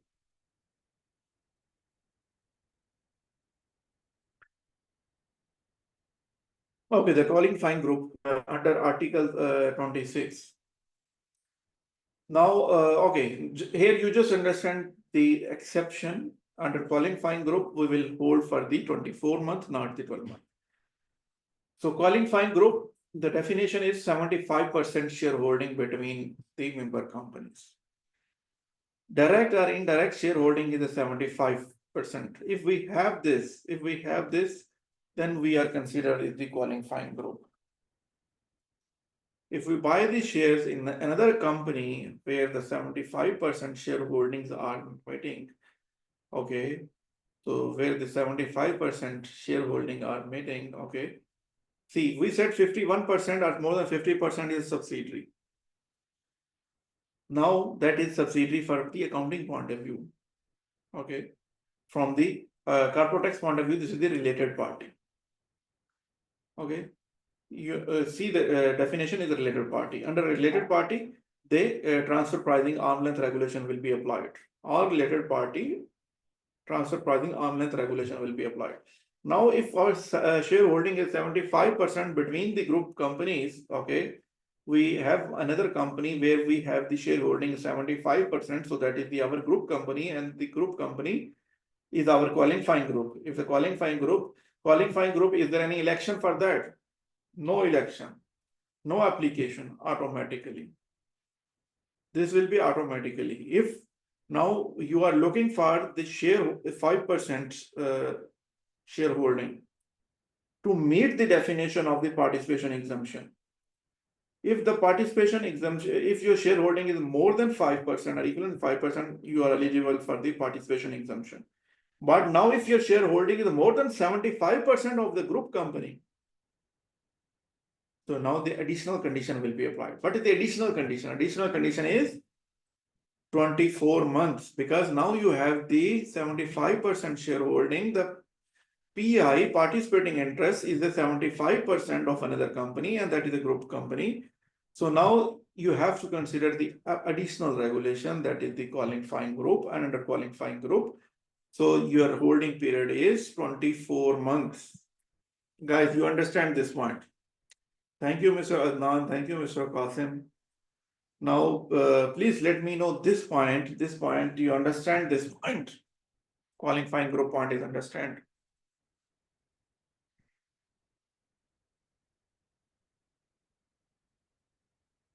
Okay, so qualifying group is a 75% transfer of capital asset, long-term asset. Okay, here is the shares as well as the other asset also. Here shares and other asset also. So what we've seen the definition of ownership interest and how many items are covered. Okay, so you're gonna see that the no gain. So transfer of capital asset, long-term asset between the group member of the qualifying at no gain and no losses. So what is the calling here? I'm just giving you one additional point that is not relevant here, but here the relevant point is exception 24 months where the qualifying group is applicable, qualifying group where the definition is a 75% shareholding, and the shareholding under the qualifying group, you can give the asset at no gain, no losses. If you have the land or property, plant and equipment that you give transfer to another group company at the cost, without paying the tax on the gain and losses. Okay, so that is we use the qualifying group. Example, at no gain or no losses, asset exchange against these shares. Now the interesting part, one company giving you the land and building or the property, plant and equipment. Here, okay, let's use the same, the building. Let's use the same example, asset exchange against share transaction within the qualifying group. The company P is the parent company of the group, okay, giving building, give building to S company. It's not from to S company. Okay, let me just.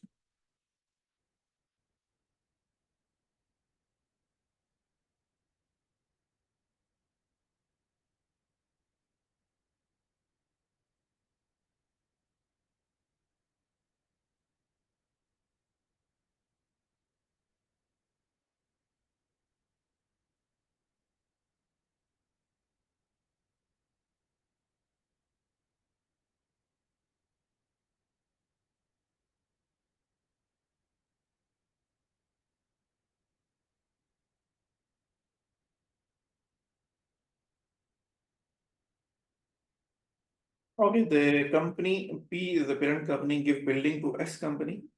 In return, as exchange, P company buys share. You understand the transaction where the PI is getting participating interest is getting involved. Participating interest getting involved.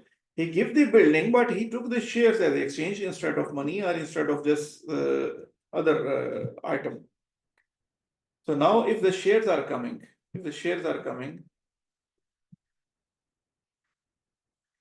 P parent company give building to S company in return exchange, P company buy shares as a exchange, instead cash to the parent company, the 80% share exchange, required P company to keep shares for the 24-month under qualifying group transfer election.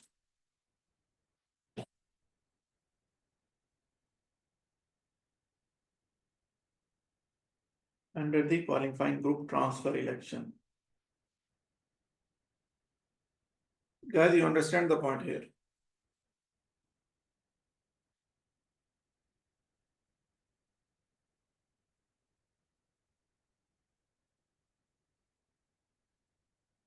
Guys, do you understand the point? Here's the one more point here for qualifying group, no group election, no group application automatically. But you opt for this transaction under the qualifying transfer election, you have to opt this transaction, you gonna elect for the qualifying group. This transaction you have to transfer election. The transfer election you have to opt.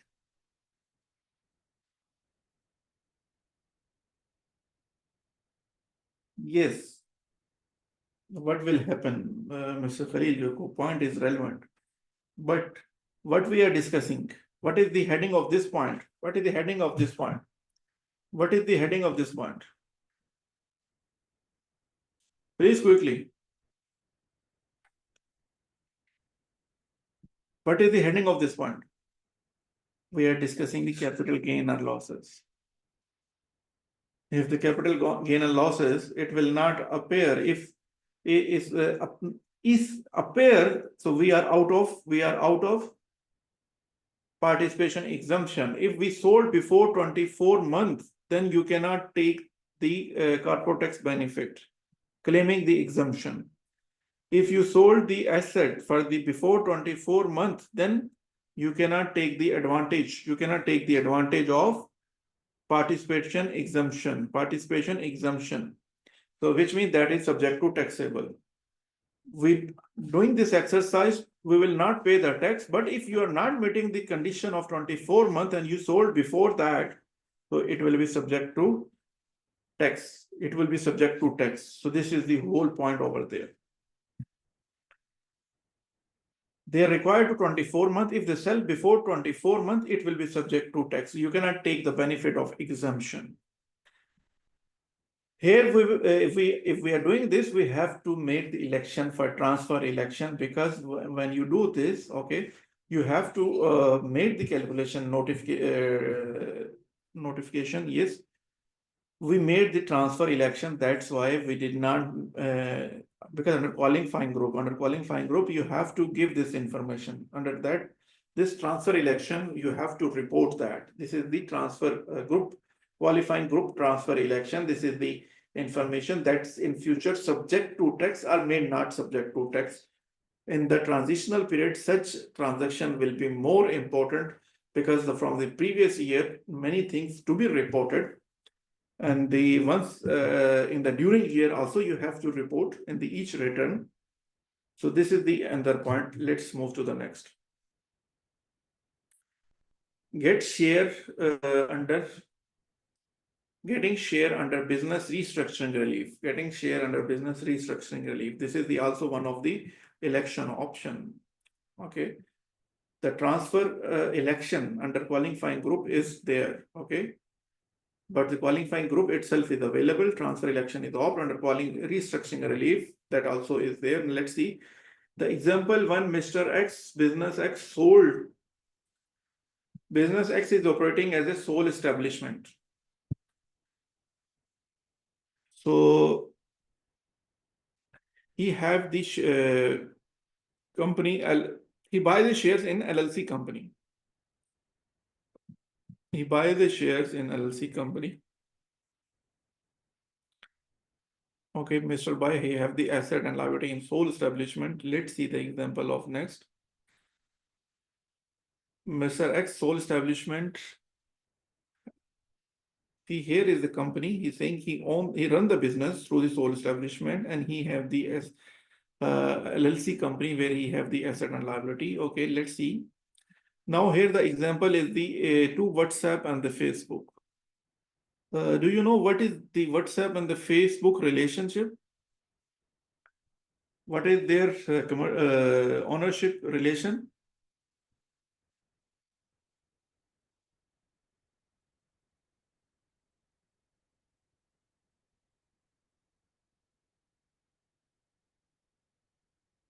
Recent, maybe last year or 1 year, 2 years before, the Facebook buy the WhatsApp. So when the Facebook buy the WhatsApp, so what the existing shares of the WhatsApp, the people who buy the shares of the WhatsApp, okay.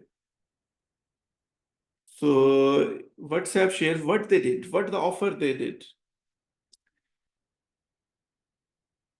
They have the subsidiary. We know the subsidiary 51% share they buy, so they are the major shareholder. But still, there is other shareholder. How they own that? So they said, okay, you return the WhatsApp share and you take the Facebook shares. What are the equivalency? That is not our topic for discussion.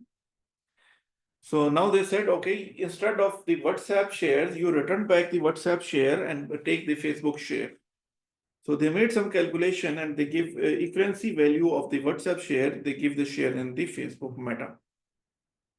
Facebook we know with the name of Meta also. Share exchange.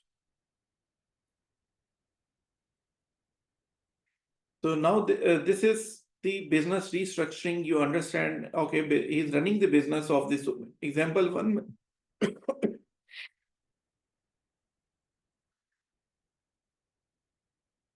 Under example one, he have this whole establishment. He want to buy the shares in the LLC company. He can buy the shares, okay. And in example two, WhatsApp and the Facebook, they exchange the shares. The next point is the getting share, which was not in the PI and getting PI. See, the business restructuring also this participating interest exemption will be considered. You have to look into that. If you have the share exchange, okay, then your holding period is 24 months. As a result of restructuring, if you have the shares, then you must keep the shares for 24 months. So this is the point you understand. Now the third point, getting share which was not PI, and here what we are saying, you buy the shares of one company, but you are not the PI so far, less than 5%, and you buy another shares, and you buy the another shares, then you may become the the 5%, right or no?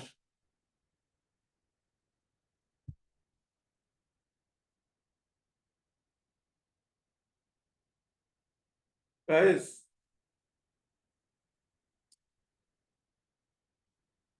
if you buy the shares of one company,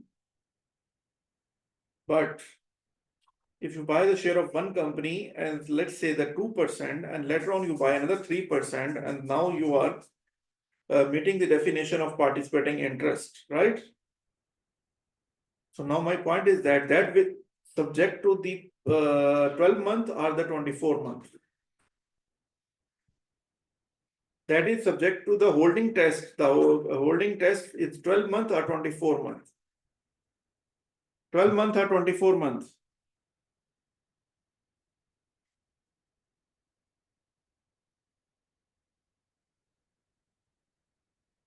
Most of the people said most of the participants mentioned 24 months.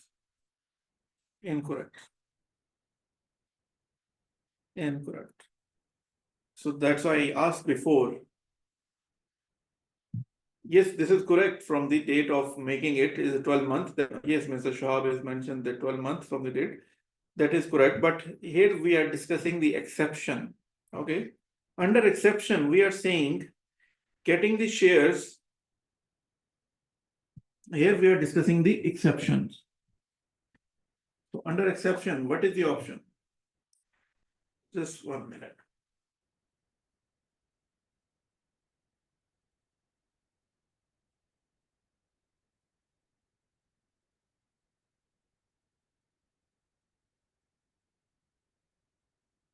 What is the exception? Anybody would like to answer if somebody is took the point?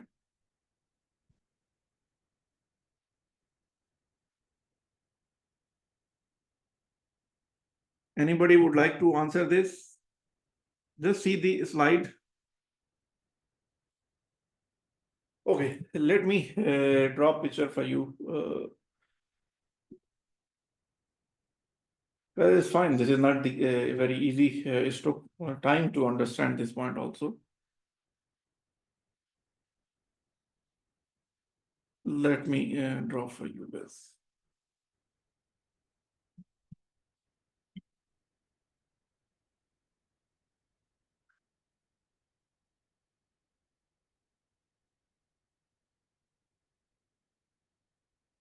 This company A.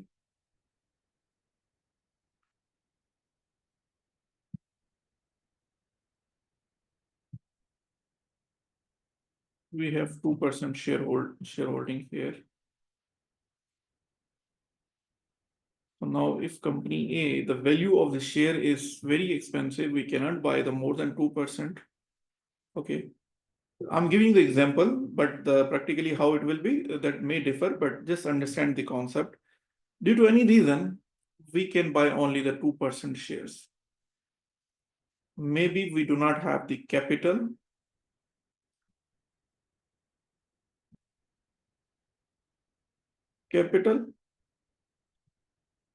Or any other reason, we are not able to buy more than 2%. But now we are using the term tax optimization, tax strategy. So while within the limit of the taxation, how we can make it the participation exemption? How we can make within the participation exemption? Is there any option? So far, this is not meeting the definition of the participation exemption because 2% is less than 5%. It is less than 5%. Okay, here just take the example of the 2%. Even let's say the 4 million, the investment is less than 4 million. That's why it's not meeting the definition of the 4 million also.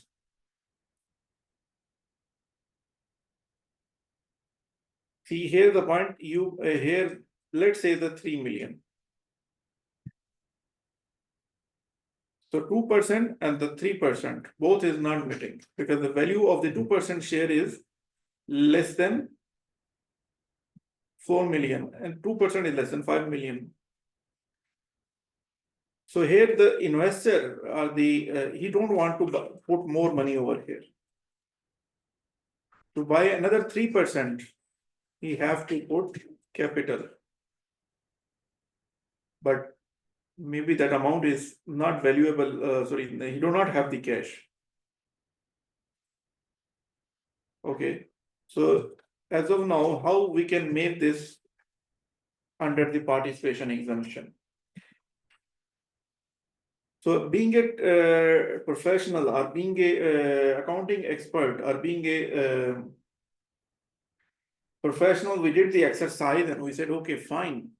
The regulation is saying either you should buy the 4 million or the 5%. Okay, I do not have the 5%, I have only 2%, but I do not have the more capital to invest to buy this. So what I'll do, SPV. Special purpose vehicle. The word I used earlier also, most of the companies, even the multinational companies, they use the SPV, special purpose vehicle, because where they make joint arrangement or project arrangement or many things, they create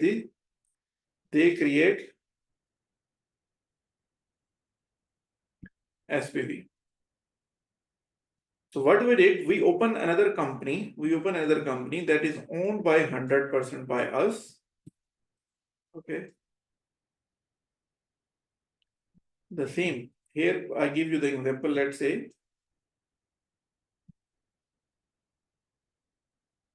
P. Okay, who we are? P. Okay, here what we did here.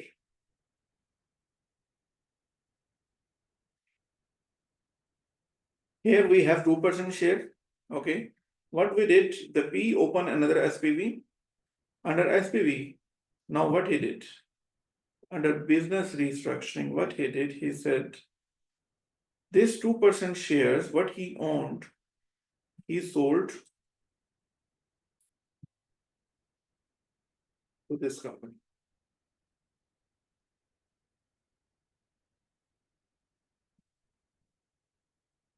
Mr. P sold this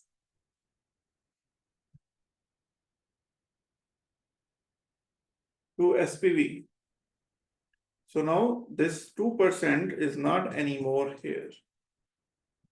He transferred to P. This is group restructuring. They said they transfer under group restructuring, now under SPV. So now this company, how much we have the shareholding? 100%.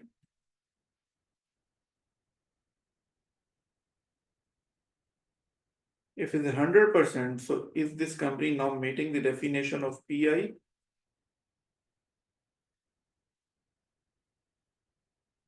Is this now meeting the definition for Mr. P is PI or no?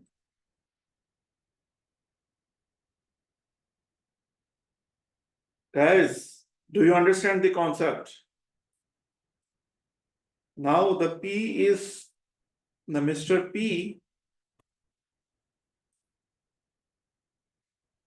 Mr. P is now can take the benefit of the participating interest because he owned this SPV 100% and that SPV owned the 2%. So now they said you must keep for 24 months under such scenario, 24 months. The difference of 24 months, because upon sale, even you cannot take the temporary benefit. You say, okay, I have the intent, I will sell after 24 months. They say, no. Here the actual is 24 months. Before that, if you sell the shares before that, then you cannot take the benefit of the exemption. Right?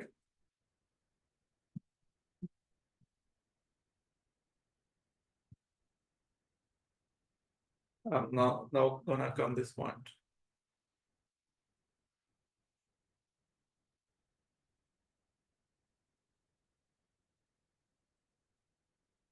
Now if you go and read that article also, okay, the relevant article also, you will understand what they are saying. Earlier was it was not easy to understand. Getting shares which was not PI. Earlier it was not PI and now is getting PI. 2% share in a company less than 5%, set up SPV company, own 100% share, now transfer 2% share to SPV. Hope now this point is clear. And when you read before this, the article or the ministerial decision is not easily understandable. And now hope you guys can digest this, because this is not easy to understand and pick up and keep remember and take the benefit from that. Condition 3. We said 7 conditions, so far reached 3 conditions. Effective rate in the PI greater than 9%. Here's another point, effective rate. If our effective rate of taxation is less than 9%, again, we cannot take the benefit. So we have to calculate the effective tax rate. And if effective tax rate on taxable income divided by total, what is that? The tax payable divided by taxable income, then you will come to, you get the effective tax rate. Let's see, who will understand that point also, effective tax rate also. So effective tax rate, exception local companies PEI. Here they said, here they're saying, even the local companies where the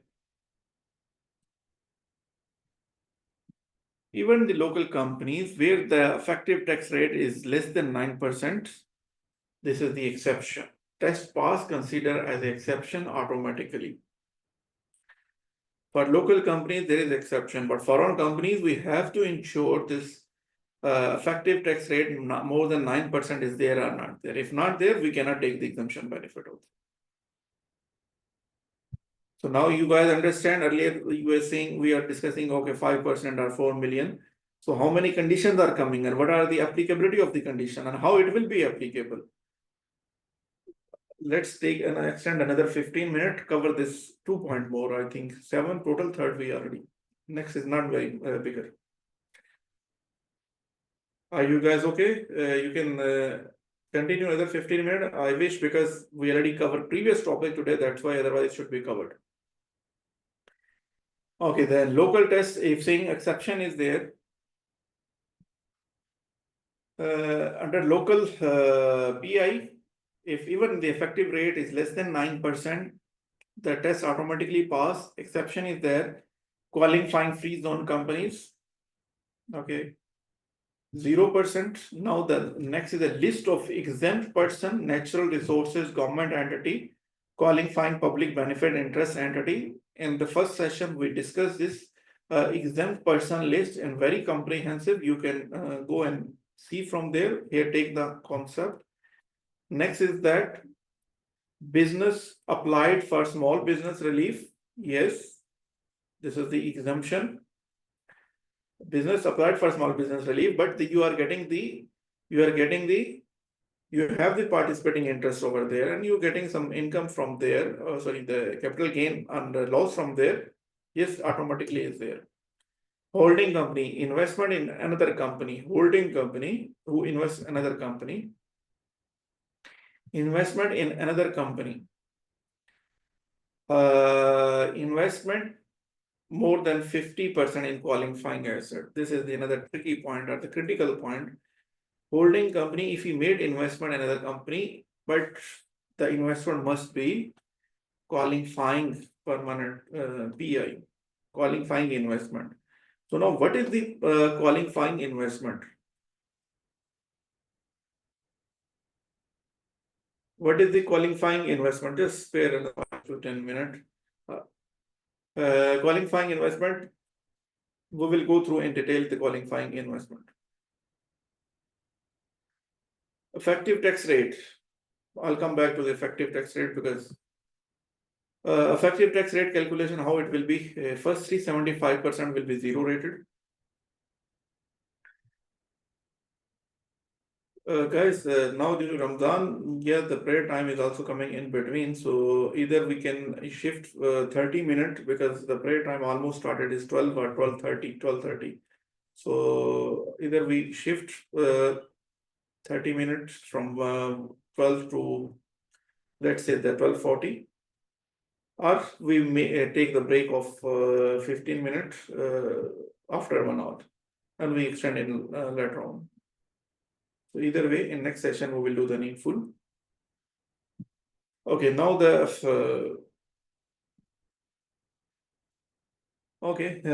quickly respond on that. Quickly, if 1, 2, 3, let's quickly reply on that. Quickly.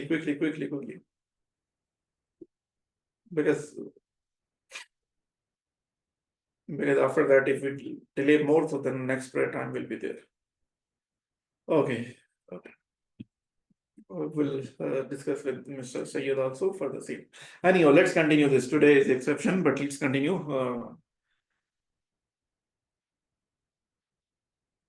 Okay, so this we are discussing the effective tax rate, how to calculate the effective tax rate. The first 375 is zero rated. Okay. 1 million is the taxable income. From 1 million, first 375 is a zero rated, and the balance is subject to tax. So balance, can you do the calculation? Can you do the calculation?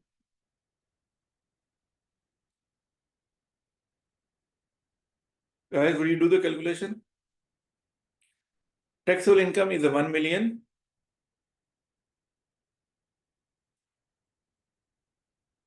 625,000 into 9%. It is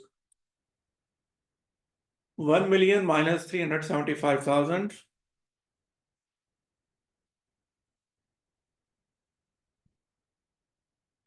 Okay, now this is the tax. So how to calculate the effective tax rate? Tax divided by taxable income, 1 million. So 5.2.6 is the effective tax rate. Okay, now the condition 3, effective tax rate. Sorry, the condition 8. So far, this 50% qualifying investment, we will discuss later on, but here you already covered the main point over there. Here the 8th condition, effective tax rate in the PI is greater than effective tax rate in the foreign country. 2 rules based on the accounting profit, not taxable income. Counting profit to calculate this qualifying. Okay, to check if more than 50% qualifying investment, what is the rule? To calculate the effective tax rate is based on the accounting profit, not on taxable income. Tax rate is a 5%, taxable income is a 400, tax rate is the tax is 20,000. So taxable income is tax liability is a 20,000. Accounting profit is 200. So now here we have to calculate the effective tax rate based on the accounting profit, not taxable income. So 20,000 is the profit. The 20,000 is the tax payable, and the taxable income is the 4,000. and accounting profit is 200. So if we take the 20,000 taxable, here we did the tax liability divided by accounting profit. So effective rate is coming more than 9%.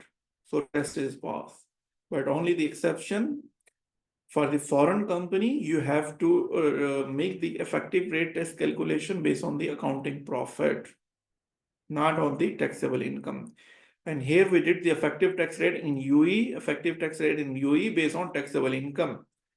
This point accounting profit for the foreign company, effective tax rate calculation for the PIE.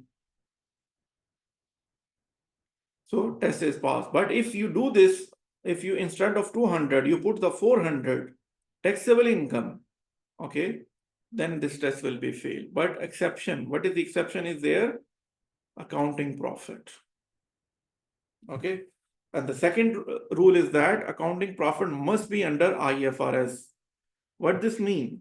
Because foreign company may be following the US GAAP, or maybe in India they're following the India accounting standard also. But in UE, in the Europe, and in the GCC, all they are following is the IFRS. So we have to, if their profit is based on the US GAAP, you have to calculate based on the IFRS, and then you have to test this effective tax rate. If this test is passed, then you can take the benefit of the participating interest. US GAAP account profit is the 400, IFRS is 200. Because as per US GAAP, the profit is coming 400, but while we did the recalculation based applying the IFRS is 200, taxable income is the 400, and the tax rate, okay, so the tax liability is a 20,000, and we did the same, is coming the 10%. Here, the accounting profit, the point you understand. Here, the accounting profit, and here is the US GAAP.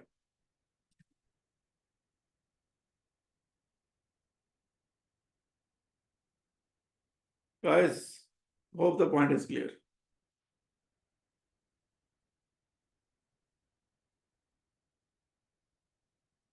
So test is pass, okay. So ninth point, the last point, okay, entitlement test. What is entitlement test? PI must pass the entitlement test. What is the entitlement test? We discussed in beginning also, but just we're gonna summarize that. Net profit more than 5%. Net asset more than 5%. Okay. Net profit is coming from that company is more than 5%, and the equity through the equity is you're having the net asset in terms of liquidation. Under the liquidation case, you may have the 5%.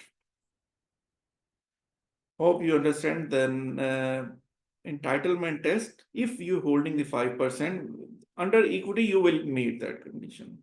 But if you have this other than equity investment, then you may not meet the condition. If it recalculate its accounting profit, here I just shown the relevant reference, okay. If it recalculates its accounting profit according to the basis, I give you the condition I said under this previous slide. For effective rate, we have to use the accounting profit to calculate the tax rule. You can calculate and you can go through from the ministerial decision, okay. The ministerial decision is 116. Ministerial decision is 116, and the article is a 6.